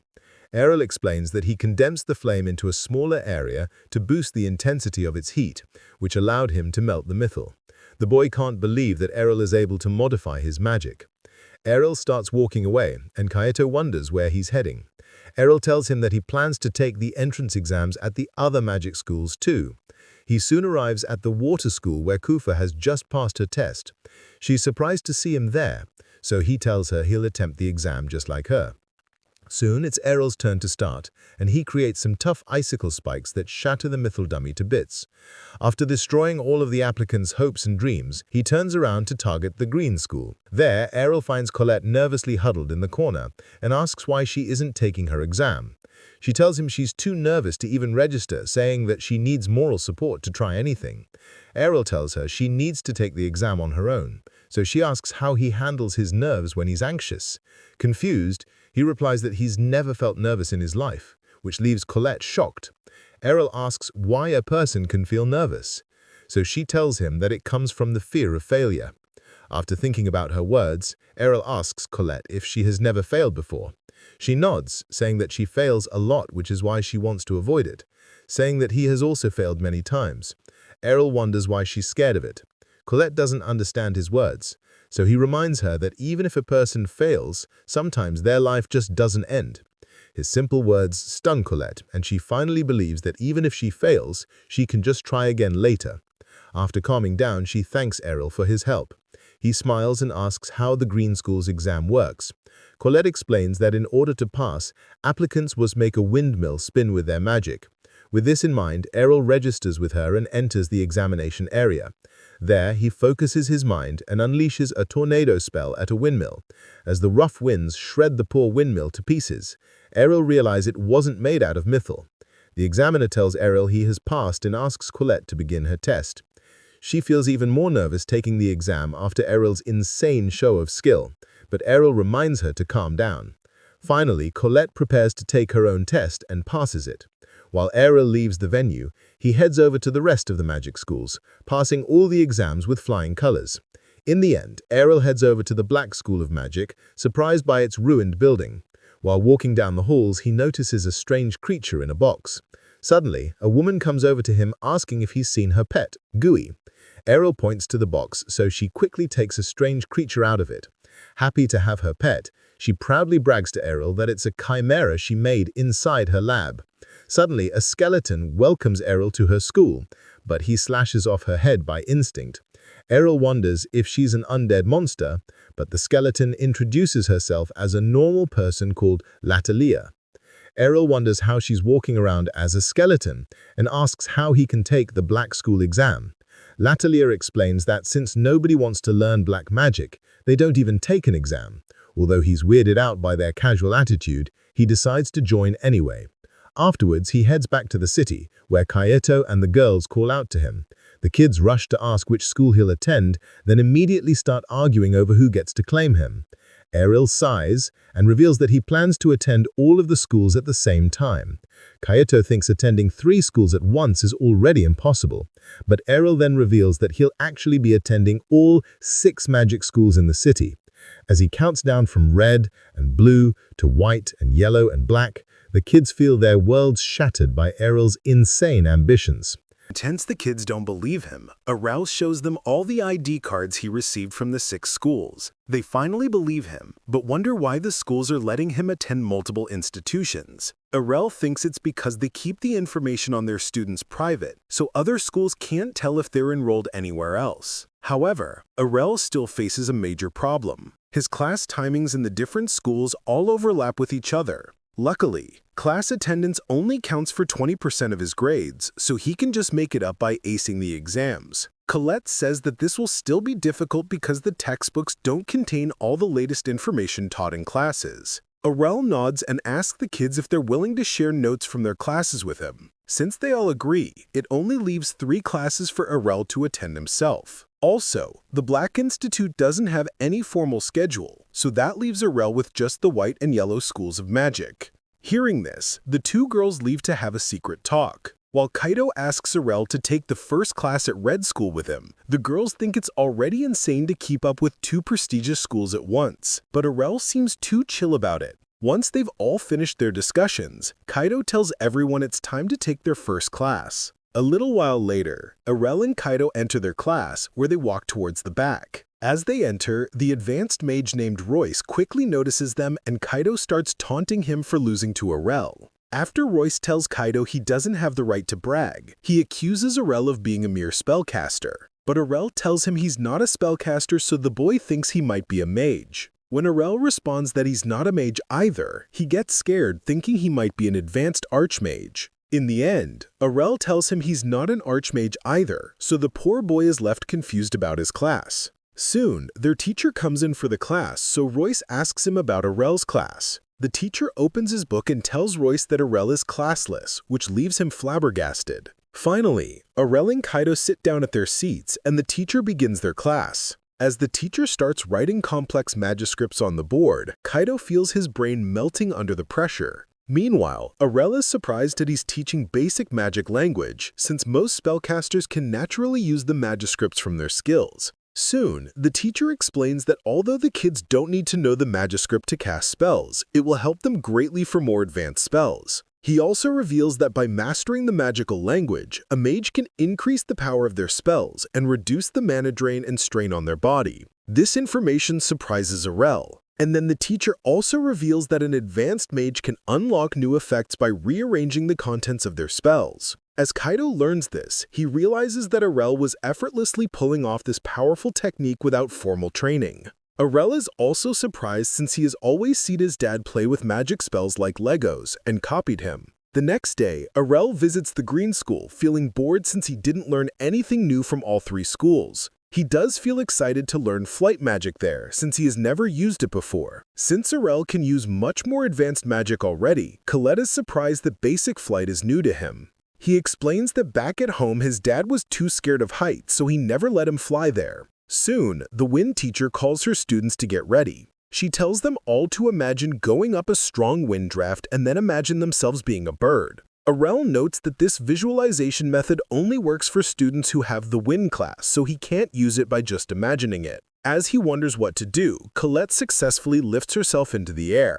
He feels impressed by this, but she soon loses control and falls back to the ground. While everyone else laughs at her, Colette feels determined to keep trying until she masters the skill. Watching her float on her first day, Arel thinks she can easily master it with some practice. Then, he tries to fly with a tornado spell, but it just catapults him into the sky. After landing on the ground like a fallen meteorite, Arel thinks his method was too extreme. While Colette helps him stand back up, another student approaches them. Laughing at how bad they are, he starts showing off his flying skill and brags that he's good enough to win a race. Since Arel doesn't know what a race is, Colette tells him that wind users usually race through difficult tracks to see which one has the best movement. Feeling interested, Arel thinks he'll join a race too, but the boy reminds him he can't compete without the flying skill. Arel tells him he can learn the skill with enough practice, so the boy asks his teacher when the next race will be held. When she tells him it'll take place in 2 months, the boy tells Arel he'll need at least 6 months of practice before he can fly well enough to race.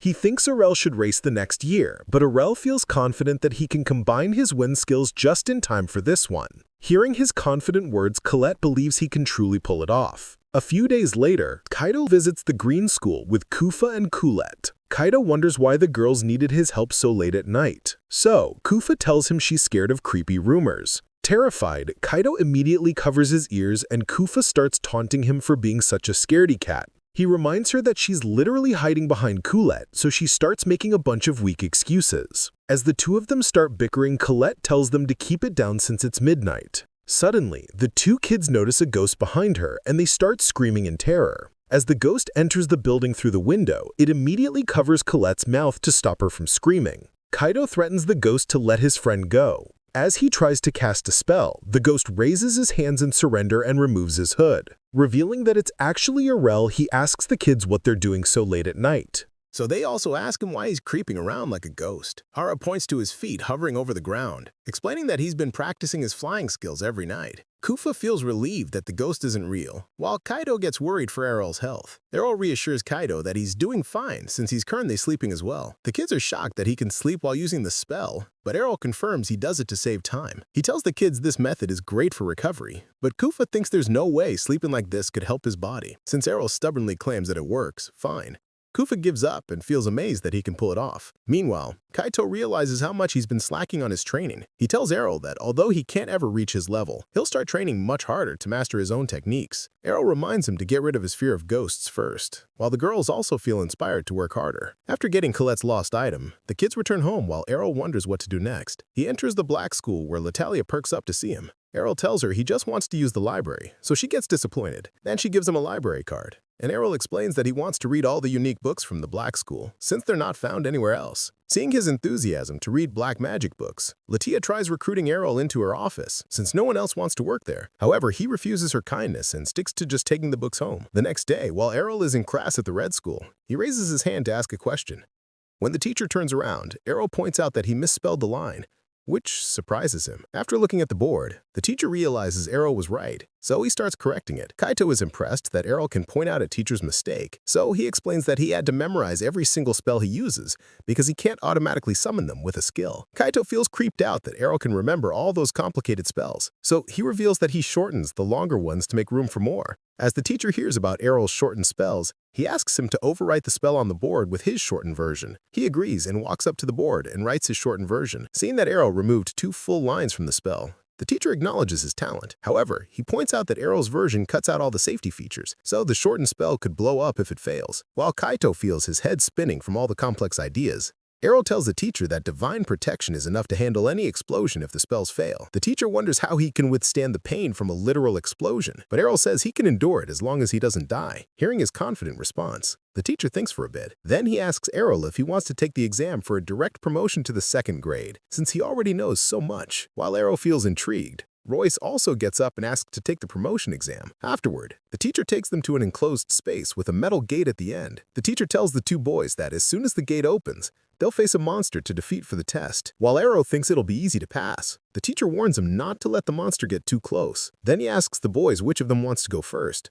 So Roy steps up. Once Royce gets ready, the teacher opens the gate. Soon, a large minotaur comes out of the gate, making Royce nervous. As the monster charges towards him, Royce quickly casts his eruption spell on it. Unfortunately, the monster avoids his attack due to its fast speed and keeps on charging towards him. Meanwhile, Arel feels impressed since Royce has greatly increased his spell's power. However, due to his bad accuracy, he's unable to hit the Minotaur with the stationary firewall. Soon the Minotaur gets right in front of Royce. As the giant monster raises his paw to attack him, Royce flinches in fear, but it suddenly disappears into the air. Nearby, the teacher laughs, saying there's no way their school would endanger a student's life. Arel notices how much fun the teacher's having, while Royce feels bad for his terrible performance. The teacher reminds him that he is normally supposed to take the exam after 2 years of class, so this result was already very good for him. However, Royce tears up from the blow to his pride, thinking that Arel is already stronger than what he'll become in 2 years. Then he realizes that the teacher allowed him to take the exam to see his own limits. Finally, Royce accepts that he's weak and promises his teacher to train his best from now on. The teacher nods and tells Arel to get ready for his test. He climbs down to the arena, and the teacher informs him that he'll be facing the same monster. After Arel gets ready, the teacher opens the gate, and another Minotaur comes out. However, Arel notices that it looks different from before, and even the teacher gets confused. Soon another instructor comes rushing in, saying that she thought he was holding an exam, as she reveals that she released a higher-level Minotaur for Arel. The teacher gets shocked. Down in the arena, the powerful Minotaur charges right for Arel. He calmly prepares 2 blazing fire spears, leaving the teacher stunned. Instructor Bacchus notes that although the smaller spears are weaker than eruption, it's much easier to hit a moving target with them. Arel launches the spears at the Minotaur, but it surprisingly jumps over them. The teacher realizes it's only normal for a high-level Minotaur to be so intelligent, and wonders if it can break out of his teleportation trap. Thinking that Arel is in danger, he offers to help him, but Arel tells him he's fine. Instructor Bacchus reminds him that frontal attacks won't work on the Minotaur, so Arel has a new strategy. He controls his spears to attack the Minotaur from behind, and they easily dig into the monster's back. As the Minotaur is defeated,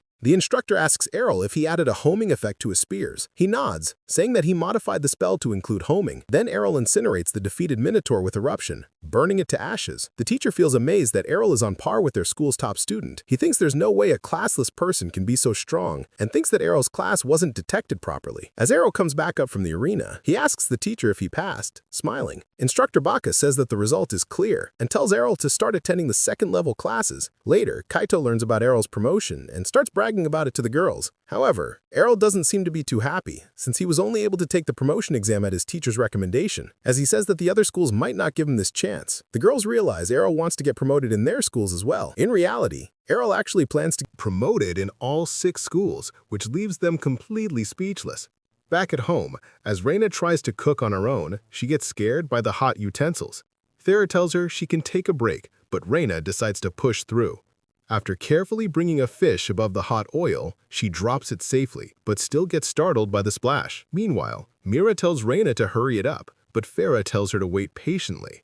She teaches the young girl that all good things take time, just like how Arel became strong after countless hours of hard training. However, Mira thinks that Reina can't compare to Arel, and she agrees. Reina knows that he went through much harder training than she ever did, and wonders what he's doing right now. In the Blue Magic Academy, Arel asks his teacher, Hangul, to take a promotion exam. She tells him to wait until the year's end, but Arel asks her if she can recommend him in an exceptional case. Hangul reminds him that only special students can get exceptions, so he offers to show her his water magic. She sighs and offers to promote him if she performs well in her classes. However, Arel tells her he doesn't want to take the pointless classes in the first place, which angers her as Hangul feels insulted by Arel's comment. He clarifies that her classes aren't actually pointless, but they're too low level for someone with his skill. His arrogant comments enrage Hangul even more, and she finally tells him to back up his talk and display his true skills. To begin his exam, she takes him to a secluded yard for sparring. Watching Arel confront his own teacher, Kufa wonders if he can defeat a person close to being an archmage. After Arel gets done with his warm-up, Hangul tells him they're not allowed to use physical attacks in the duel. He agrees to the rules and takes a few steps back, but she reminds him that he could get hurt in the fight. Seeing him accept the rules so easily, Hangul wonders if he truly thinks he can beat her. Arel tells her that while he can't be 100% sure, he thinks he's got a good chance against her. His confidence enrages Hangul, so she begins the duel with a powerful ice tornado spell. As the harsh winds freeze Arel into an ice block, Kufa gets worried for him.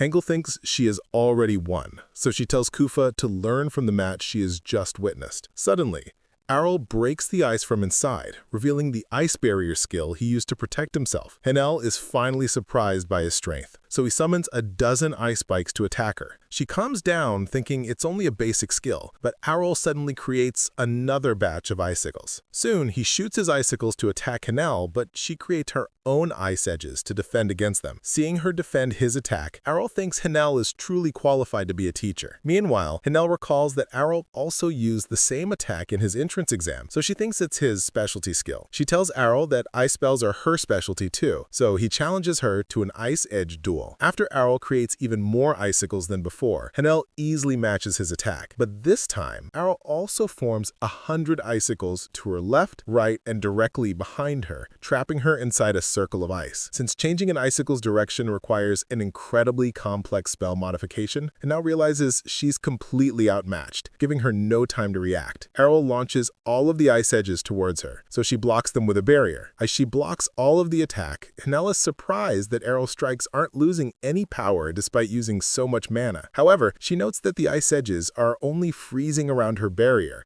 which is increasing its strength even more. She thinks that once Arel runs out of mana, it'll be her turn to attack. However, Arel tells her he's about to finish the match, which shocks her. She reminds him that not a single one of his icicles pierced her shield, so Arel tells her he didn't want that either. Then he launches a glacial lance from above, making Hanel wonder how he has so much mana left. As the lance shoots towards her, Hanel tries to block it with another ice shield, but the lance's sharp edge pierces through the shield and defeats her. After he wins the duel, he leaves the school and meets up with the kids. They learn that Hanel directly promoted him to the class without any other examination since he defeated her. Since his goal is to master all the different types of magic, Arel moves on to getting promoted in the Green School. As he talks to his wind teacher with Colette, she tells him that the Green School doesn't make exceptions like other schools. Hearing her teacher's firm refusal, Colette tries to drag Arel away. Then the teacher looks into the school's policy book and finds out that the headmaster can directly promote students if they want to. Arel thinks he's got a chance, but she tells him there's no way she'll let him bother the headmaster for his personal request. The teacher warns Arel that he'll be expelled for disturbing the headmaster,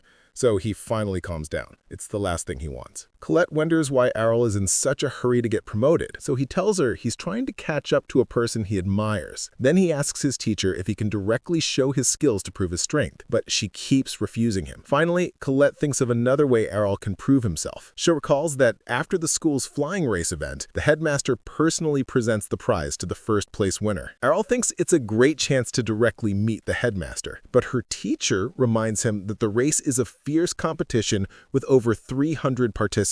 Since Arel is confident he can win, he soon goes out with the kids to participate in the race. While the kids cheer for Arel, the arrogant wind user from earlier, named Skake, walks up to him. Since Arel doesn't remember who he is, the boy's precious ego gets hurt. He introduces himself to Arel and claims he'll become the best wind user ever, but Arel tells him he's going to win the race. Skate remembers that Arel couldn't even fly 2 months ago, so the boy wonders how he plans to win the full race. Arel tells him that he has practiced a lot since then, but Skate thinks there is no way he could improve himself so much in such a short amount of time. Soon, the event announcer Grid starts the event. He explains that the race will start from their school, looping around the entire Magic City before returning. Then he points to the headmaster who is attending as a special guest, and tells the audience to cheer for him, as the headmaster tells everyone to stay safe. Grid then introduces the commentator, Instructor Dumble. The appearance of the handsome instructor sends all the girls into an uproar, so Kaido gets jealous that he's getting all the attention. With all the preparations complete, the participants get in line to begin the race. Soon, Grid starts the race, and all the mages fly up. Unfortunately, many inexperienced mages collide with each other from the very start, leaving the skilled mages to actually compete in the race. As Grid comments on the match, suddenly, a student loses control of his magic and crashes into the audience. While the kid lies in a mess of his own bones, Dumble points out that he made the same mistake last year. Meanwhile, a girl named Ione is leading the race within the top 15, and Dumble notices a few new competitors among them. As he looks at Skake and Arel, Skake wonders how Arel is keeping up with the fast speed. Arel tells him that the top competitors are actually going slow right now, since they need to preserve stamina for the rest of the long race. Skake is shocked that Arel considers this high speed so slow, and tries to cover it up. In that moment, Arel notices a sharp turn coming up from the school gate's narrow path, and focuses on perfectly executing it. As Grid reaches the gate, he riles the audience to watch if the top competitors can make it through the turn. The first two of them are unable to turn around in time, so they go straight into the city's lake. Behind them, Skake makes sure to turn perfectly, and he makes it out after an intense effort. Skake thinks he has finally left Arel behind, but he easily comes behind him at a relaxed pace. Soon, Grid follows the students as they fly around the city, noticing that the race is already halfway done. Seeing Dion leading the competition, Dumble thinks she'll win since she has won the last 3 races as well. However, Skake and Arel keep pace with her, so Grid thinks they could see an exciting upset. Meanwhile, Diani is surprised that first grad students are keeping up with her speed, so she decides to get serious. So she increases her speed and pulls even farther ahead. So Skake tries his best to catch up as well. Unfortunately, he soon realizes that his body has run out of mana, so he admits defeat. Although Skake falls behind, Dumble praises him for his exceptional performance as a first-year student. Then Grid focuses his attention on Arel, who is still flying next to Diani. Seeing that he's keeping up, Dion speeds up even more. Arel knows that he can't go any faster than his current speed, so he decides to use a secret skill to boost it. With bursts of air under his boots, he catches up to Diani with the extra speed. Even Grid gets surprised by Arel's performance, so Dumble explains that Arel is condensing thick masses of air around his feet and kicking them off to propel himself forward. Grid is surprised, since he didn't think such a spell was even possible. While Dumble points out that air bursts only give a small boost in speed, but Arel has sped up dramatically with his kicks, so Grid wonders how he's doing it. To explain Arel's incredible speed, Dumble assumes his legs must be unbelievably strong, since only Supreme-class swordsmen can pull something like that off. Hearing DL's commentary, Arel feels impressed that he figured it out. In reality, he is using Soar, which is a swordsman's movement skill. As the final participants race towards the end, Grid wonders which of them is gonna win. However, Dumble thinks things won't be so simple, since they have to make another sharp turn to enter the school gate. At the student's current speed, such an abrupt turn would be almost impossible to pull off for them. Dion also notes that she has to slow down for the turn and waits for Arel to slow down so she can gain some distance over him. However, he refuses to slow down even as they reach the gate, so Diana is forced to protect herself and remain behind. Grid praises Arel for taking the lead, but he thinks there's no way he can make the turn. Somehow, Arel proves him wrong by punching the air in front of him to knock his body back and reduce his speed. With the assistance of his punches, he easily goes through the gate and crosses the finish line, winning the very first race he's ever entered. After Arel wins, Diani congratulates him on the victory, while Diani feels determined to try again next year. Skake slowly pulls up behind them to finish in third. Afterward, the headmaster congratulates Arel and presents him with a certificate and medal for his victory. After accepting the awards, Arel asks the headmaster to promote him since he just proved his incredible abilities. The headmaster agrees to promote him to second grade and asks where he learned his amazing magic. Arel tells him he just learned it from the school, but he doesn't believe he learned such an advanced flight magic from their basic class. Then the headmaster leaves after wishing him good luck. Arel feels happy that he has gotten his promotions in the red, blue, and green schools and looks forward to tackling the remaining 3 next. A few days later, Arel visits the yellow school where he asks a teacher if he can get promoted to the next class. She explains that in order to get a quicker promotion, he needed to prove his abilities by making a useful item for their school's showcase. However, since Arel forgot to register, he needs to wait a few months for the next showcase because the slots are full. Feeling impatient, Arel begs her to somehow make an exception for him, but she refuses. Helpless, he tries to tell the teacher he created a new type of golem, but she still refuses to break the rules for him. However, another instructor called Rogwell gets interested in Arel's golem. He tells Arel that if he can truly show him a special golem, he'll accept him as his research assistant and get him a special spot on the showcase. Arel thinks the offer is too good to be true, but he accepts it. Behind him, the teacher thinks he has made a mistake, which confuses Arel. She explains that although Rogwell will allow him to take part in the showcase, his requirements are extremely high since he's a golem fanatic. Arel wonders what's wrong with that, so she reveals that Rogwell creates combat golems and uses them to crush weaker students in his showcases. Surprised, he realizes that Rogwell just wants to use him as his living test dummy. The teacher offers to help help Arel bail out on Rogwell's offer, but he doesn't mind since he's confident in his own combat abilities. A few days later, the showcase begins where all the teachers lay out their creations. Soon, Rogwell steps into the arena and announces that he's about to show off his golems. As soon as he appears, the spectators start whispering that Rogwell is going to bully yet another victim. Rogwell summons his earth golems and tells Arel to bring out his own. He nods and summons his golem, Alpha. As Alpha walks out, Rogwell is surprised to see it made out of pure metal. Watching the special golem, the kids feel impressed by Arel's creativity, while Rigel thinks the metal golem is too heavy to move freely with earth magic. Thinking that there's someone inside the suit of armor, he removes its head but finds it completely empty inside. After holding the head, Rogwell realizes that Arel made his golem out of a lightweight custom alloy. Believing the light metal made Arel's golem weak, Rogwell orders his earth golems to attack. As one of his golems charges, Alpha takes on a fighting stance. When the golem throws a punch at Alpha, it stops it in its tracks and the force of the block shatters the golem's arm. Seeing his strongest weapon get absolutely demolished, Rogwell finally stops underestimating Arel's creation.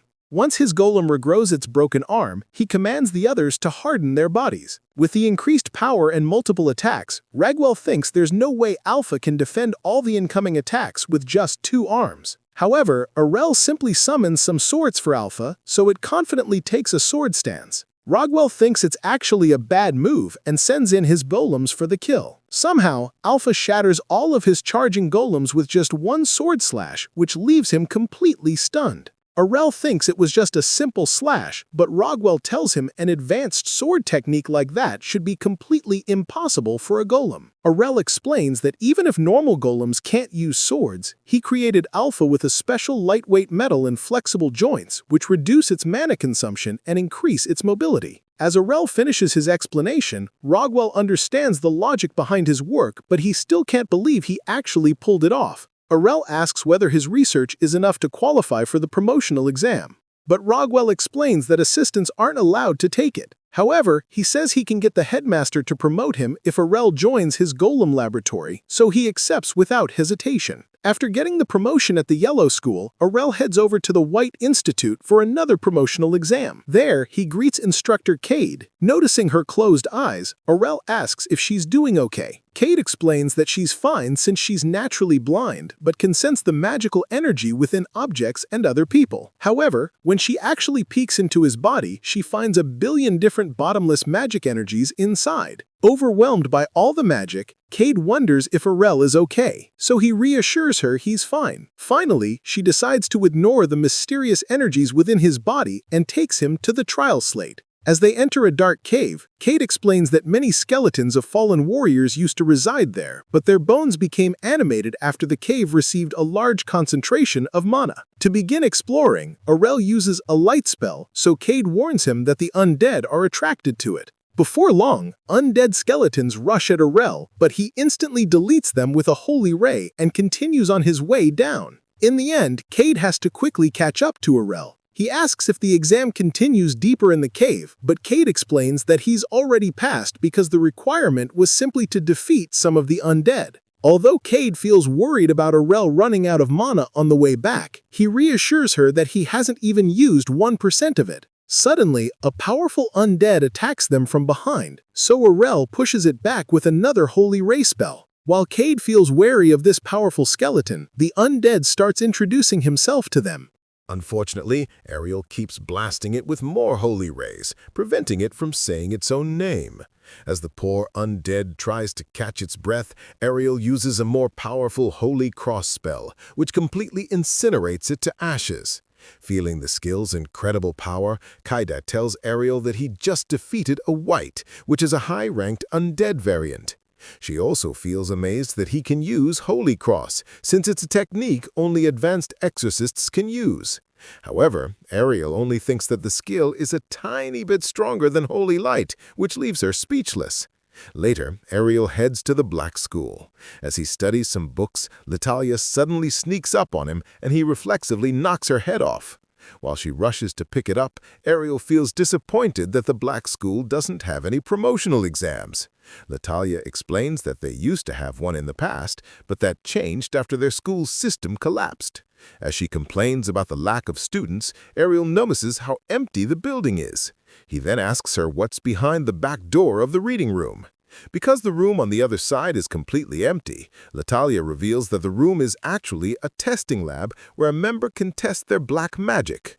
While other schools can freely test magic outdoors, black magic has to be used indoors since it shortens people's lifespans. With an empty room available, Arel decides to use it as a demolition arena to try out advanced spells. Later, he takes out a book inside the empty room, but finds it strangely unfamiliar. As Arel opens it, the book suddenly starts glowing and blinds his eyes. However, when the glow disappears, the book is left completely empty. Arel realizes the book's magical glow has leaked into the air, so he starts looking for it because the aura feels evil. He then sees a man floating in the air, who thanks him for letting him escape. When Arel asks if he's a demon, the demon confirms it. The demon thanks Arel since he's the only person in years who bothered touching the book that was sealing it. To thank Arel for his favor, the demon offers to give him a gift. Arel tells him he isn't interested, so the demon smirks menacingly. He tells Arel he needs a flesh and blood sacrifice to return home to the demon realm, before lunging to attack him. Arel easily blocks the demon's attack before retaliating with his own wand. As he tries to use an explosion spell, it fails to work, so the demon reveals he has trapped him inside a magic sealing barrier. Seeing that magic is useless, Arel chooses to fight directly. He uses his wand like a baseball bat and easily cleaves through the demon's head in one strike. In shock, the demon quickly reconnects its head. The vampire thinks Arel is a magic swordsman, but Arel tells him he's actually classless and immediately starts pummeling him. As the vampire takes his constant hits, he tells Arel that his physical attacks won't work. However, Arel keeps going like a maniac, unleashing millions of slashes on the overwhelmed vampire. Surprised that it is surviving, Arel keeps up his onslaught. Soon, the demon is forced to shrink itself to preserve its mana, until Arel forces it to shrink to the size of a rat. Finally, the demon admits defeat and begs him to stop, so Arel agrees. While the demon feels overjoyed, Arel puts a strange seal on its belly, explaining that he has turned it into a slave. As the demon tries to resist, its entire body lights on fire, so Arel explains it'll suffer intense pain every time it thinks about rebelling against him. Just then, Latalia walks over to check out the commotion and is startled when she spots the demon. But Arel calmly explains that she doesn't need to worry, because he turned it into a familiar. A little while later, Arel goes out to meet the kids, who congratulate him on all his promotions. They also bully his poor vampire pet, Mati, but Arel lets them do whatever they want.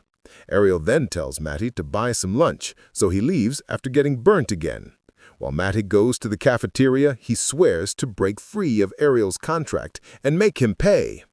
6 months later, all 6 schools' headmasters sit together for a meeting.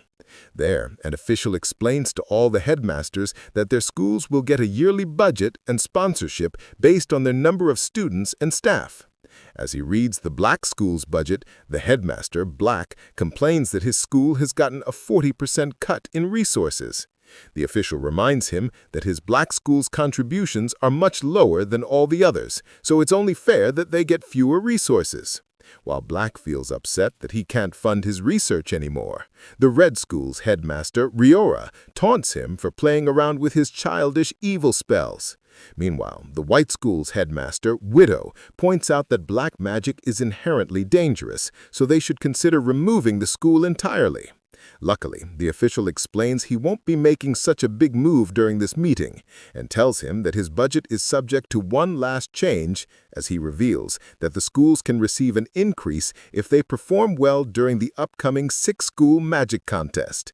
He tells Blag he'll give him the same amount as last year if he wins. Angered by his unfair offering, Blag realizes they're trying to completely destroy his school. Back with Group, Arel wonders what the upcoming Mage Lord Festival is going to be like. The kids tell him that the Mage Lord Festival is the biggest in their city, with the 6th school magic competition being its grand highlight. Kaito asks Arel if he's going to participate, so he reveals he's going to fight in the rookie division. Excited to see his abilities, the kids start arguing over which magic he should use. However, Arel tells them he won't limit himself to one magic, but Maddie wonders which school he'll represent. Arel tells them that the headmasters have called him for a meeting the next morning, so he'll probably learn about it there. Seeing Maddie's interest in the festival, Arel wonders if he likes it, but he acts like demons don't care about human festivals. Elsewhere that night, Black draws a strange magic circle on the ground, mumbling about showing everyone the real power of black magic. As he summons the demon realm's strongest monster, a blob of writhing flesh appears from the circle. However, it immediately devours Black, much to his shock. Moments later, the blob completely absorbs him, free to reign over the helpless magic city. The next day, the freakish living blob moves forward as it swallows all the monsters that Black captured for experiments. A bit later that morning, Maddie wakes Arel up to start the day, and Arel mentions that he was just dreaming about all the things he lived through back in school. Sometime later, in the green school's yard, the head teachers gather to pick their students for the upcoming competition since Black is so late. The others wonder if he even has a student to recommend. While all the teachers argue over which ace they should send out, Arel eventually shows up at the scene to find out which school he's supposed to represent. As soon as Arel approaches the group of teachers, every one of them immediately declares to the rest that he's the one chosen to represent their school. Before any of them can clear their confusion, heavy footsteps start approaching the school. Even Arel gets surprised by this strange sound. Nearby, Kufa and the others are helping with the festival preparations when they also notice the strange monster. The slime climbs over the wall. The kids see the monsters it swallowed struggling inside its body. Horrified, all the students scatter from the area while Arel takes to the sky to deal with the monster. Meanwhile, Roy stays behind to hold off the slime. As he uses a fire lance, the spell harmlessly bounces off the slime's body. Since normal attacks won't work, Royce decides to use a stronger eruption spell.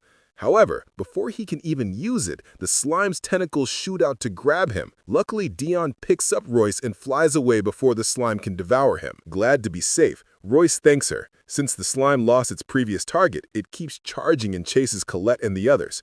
Suddenly, Colette trips on the ground with no one nearby to help her. Kufa tries to block the slime with an ice wall, but it shatters it like it was made of glass. Then, Kaido attacks it with an eruption spell, but the slime takes it head-on with 0 damage. Colette wonders if this is the end for her. However, she remembers Arel's words to never give up. So she tries her best to drive the slime off with the tornado spell.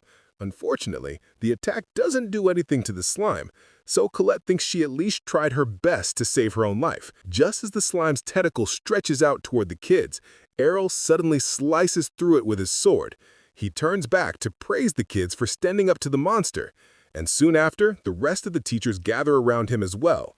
Once the teachers arrive, they tell the kids to escape, so Arel wonders if he's allowed to fight with them.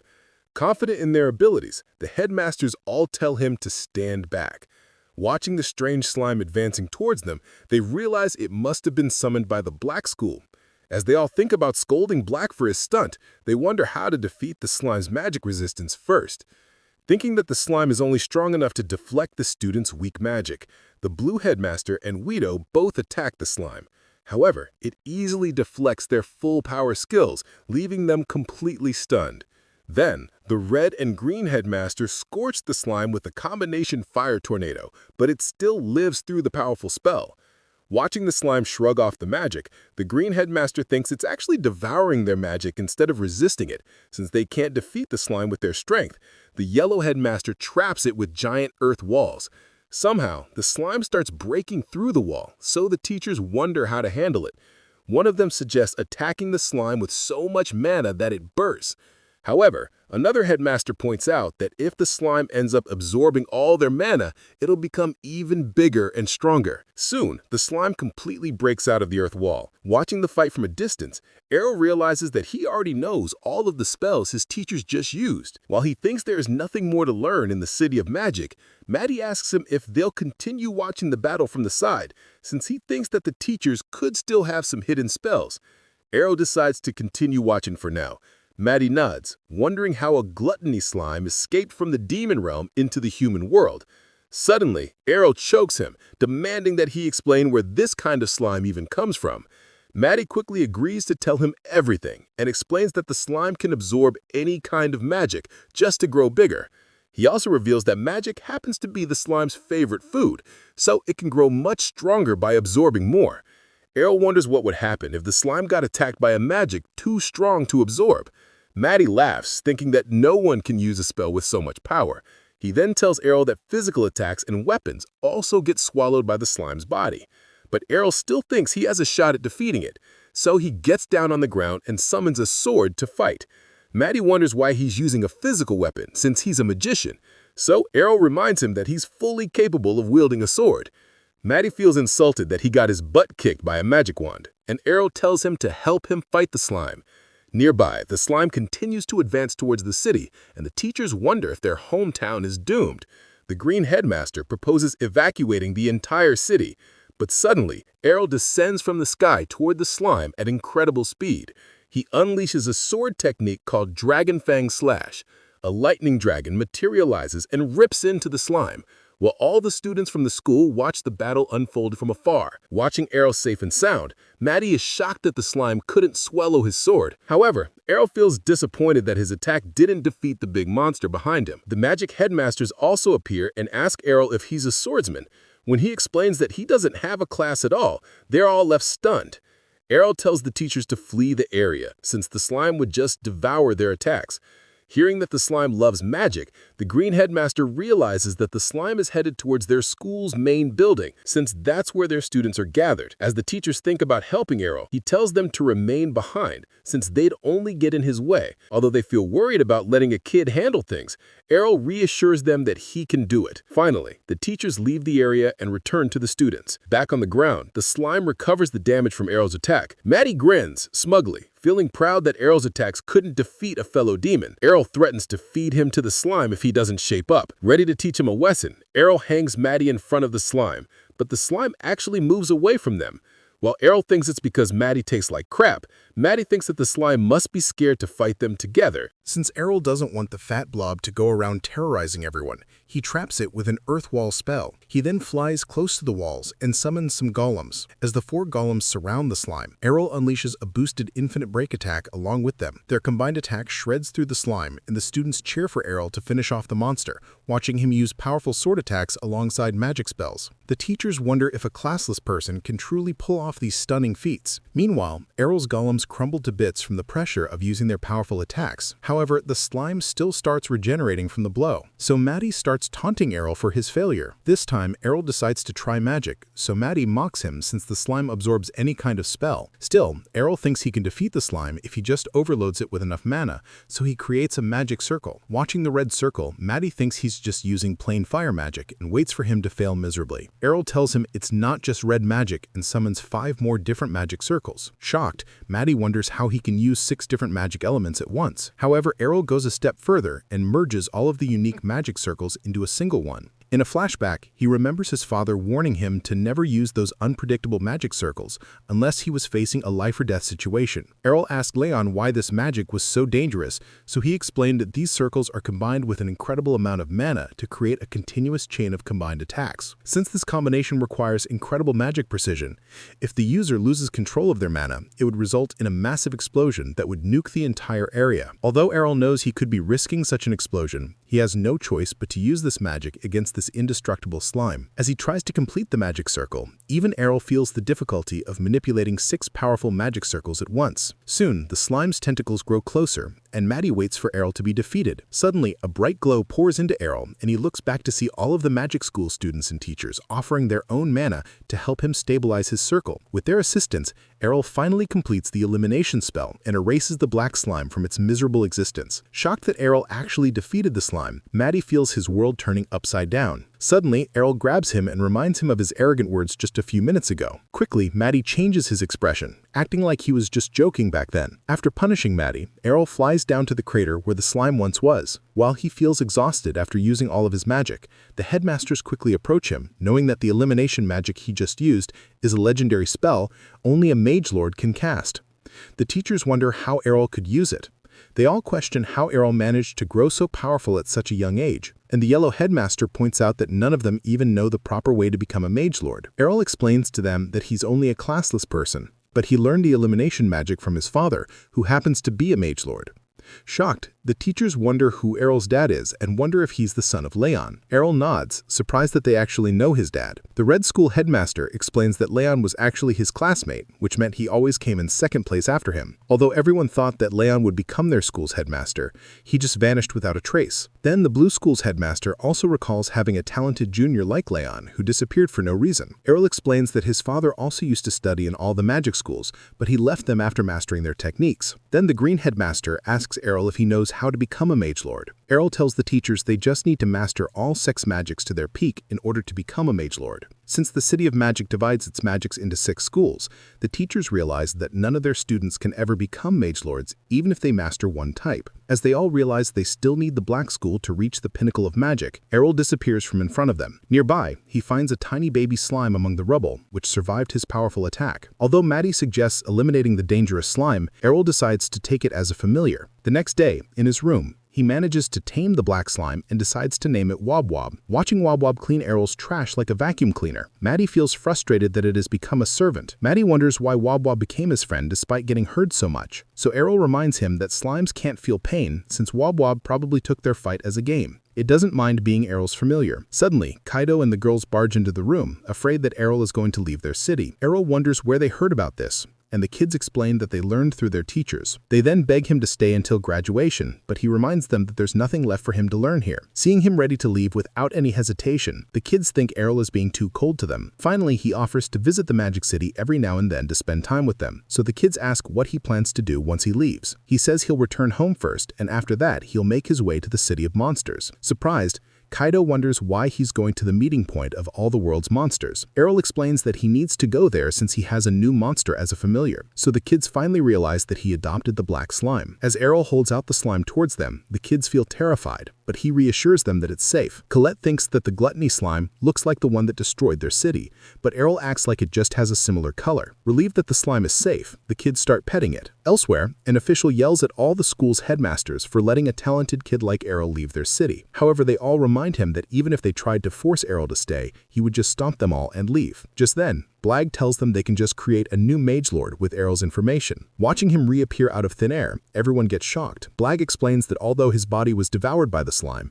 his soul still remains since he knows that black magic is essential for creating a magelord. He looks forward to working with the rest of the headmasters, who wonder if the city will be okay with someone like him around. Sometime later, Arel says goodbye to the 3 kids and heads back home. As he leaves, a strange woman watches him from the shadows. He continues flying towards his village, while Maddie asks about his family. Arel replies that he has an ordinary family, and both of them are common villagers. Maddie, claiming that it must make them proud, knowing that the son of a classless parents has mastered the art forms of both swordsmanship as well as wizardry, Arel turns towards him asking why he thinks his parents are classless. Maddie is confused, because obviously the parents of a classless person must be classless themselves. But Arel shocks him by revealing that his mom is a sword god and his dad is a mage lord. Maddie is shocked at this, asking how the hell do they qualify as normal villagers then? Arel claims that they have long retired from their lives as adventurers and are now comfortably living in the boonies. While moving through the sky, Arel realizes that they won't be able to reach the village tonight, which means that they must find a village on the way and get a place to stay for the night if they don't want to camp out in the forests. Thankfully, they end up spotting a village, which seems healthfully populated and right in the way to his village. So he decides to spend the night there and move again the next day. By the time night falls, Arel has already gotten a room for themselves, and with everything done for the day, he decides to treat himself to a refreshing hot bath.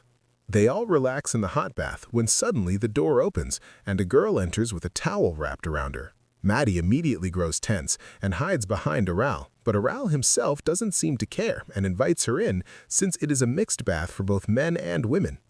The girl thanks him and enters the bath with a relaxing sigh and settles down before asking about Arel. Maddie whispers in Arel's ears that there is something wrong with this girl and he needs to keep his guard up. But he realizes that Arel already knows that, but is excited to see whether the girl has something new to show him which he has never seen before. That's why he is not raising his guard up.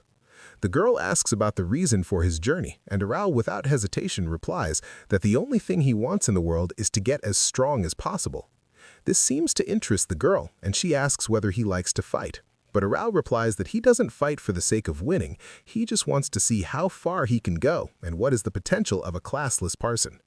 The girl asks whether Arel is actually a classless person, and Arel replies that he is definitely a classless person and has no skills of his own, but that hasn't held him back. She asks whether people make fun of him, and Arel honestly replies that people do make fun of him, but he has learned to live with it, and it doesn't bother him anymore. He sits down and starts eating alongside the slime and Maddie. When Maddie asks whether he is sure about his decision to not see the kingdom for himself, Arel replies that he needs to go back to his parents first, and only then will he know what needs to be done. The next morning, when he leaves the inn and moves on his way, the girl from last night blocks his path once again, finally introducing herself as Princess Kureha of the kingdom. She tells him that he needs to accompany her back to her kingdom by the order of Her Majesty the Queen. Arel replies that he doesn't really care about her queen and needs to be on his way, and asks why would a queen from a completely different nation even be interested in him. Kureha looks down at the ground and claims that even though she doesn't know what the queen wants, it must be really important since she's been looking for a classless man named Arel for a while now. Arel replies that he doesn't really care about that either and still wouldn't change his mind. Kureha replies that the queen is a goddess and wouldn't hurt him. Arel replies that he is not worried about the queen hurting him, even though he seriously doubts that she can. After completely exhausting all her options, Kureha decides to take matters in her own hands and disappears in an instant before appearing behind Arel and tries to knock him out, but Arel is too fast for her and easily dodges out of the way. Kureha is surprised, but Arel warns her that if she wants a fight, then he will not hold back either.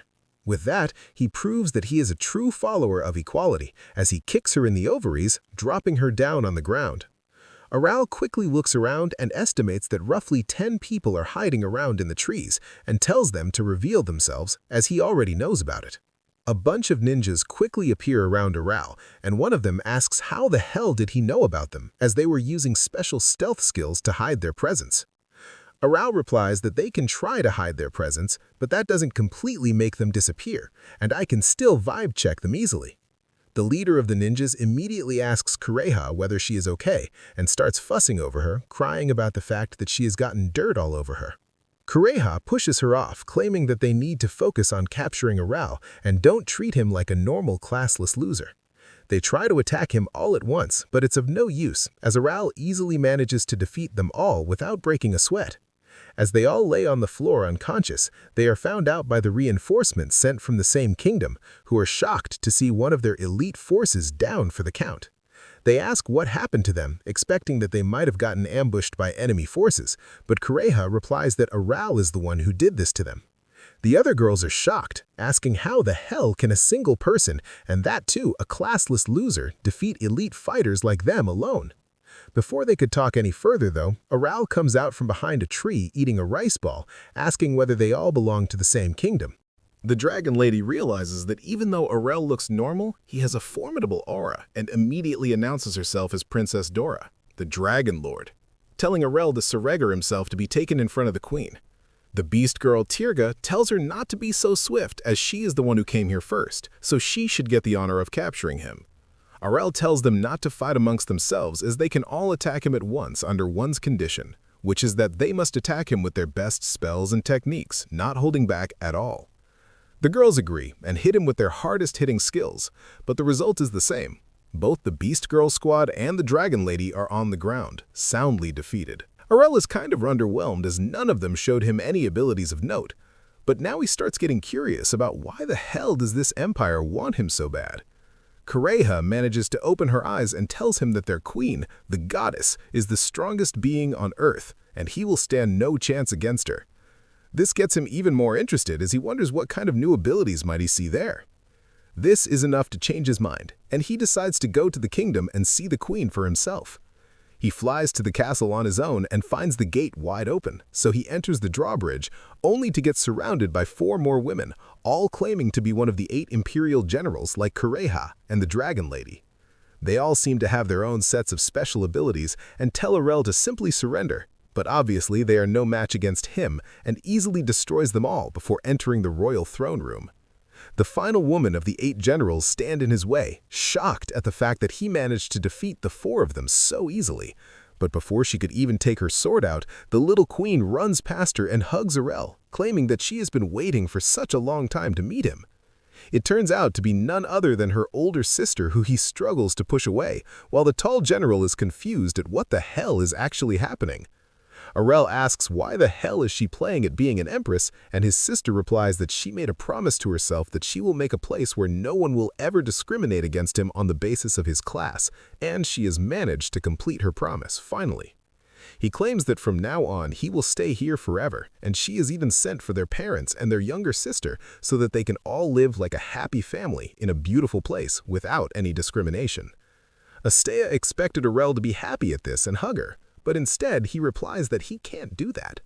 He claims that he is classless, which means that he is not bound to a particular ability or class, which gives him a lot of freedom to do whatever he wants, making his potential basically limitless. He likes putting in the work, learning new skills, and trying to be the best fighter he could be. Astea claims at the end of the day, Arel is a grown man and can do whatever he wants. With that, Arel thanks her and turns around to leave. But Astea decides to use her secret overpowered ability called the Heaven's Will, which can control another person's actions. With that, she forces Arel to stop right where he is and turn around. Arel realizes that it's actually working, and he is forced to turn around and face her once again. Astea then decides that she will marry her brother and commands him that he is going to marry her now. All her generals are shocked, but she shamelessly runs at him for a kiss, but Arel kicks her in the face, telling her to back off. Astea is confused because her spell should be absolute, but Arel is not a dumbass and used a wind barrier around his ears as a noise cancellation device, protecting himself from her spell. Astea finally accepts defeat, and Arel leaves the palace, promising to come back soon to pay her a visit. With that, he finally leaves back for home and reaches there by the afternoon. His mother immediately hugs him, thankful for his safety, while his younger sister, Mira, jumps on him as well, delighted to see that Arel has came back with a demon and a slime. That night, Reina goes in his room hoping for some action, but Arel simply talks about what she has learned over the last year. They talk about everything that happened, and Arel describes what the City of Magic looked like. They talked deep into the night, and Reina hoped that Arel would finally start staying with them so she could get more time with him. The next morning, though, Mira once again runs down the room crying out that Arel has left a note once again that he is leaving for the City of Demons this time. Reina simply smiles, knowing that there is no stopping him, while Arel moves through the sky with Maddie, excited at the possibility of learning brand new things in this next city. This is Season 1 of the Hero Without a Class anime.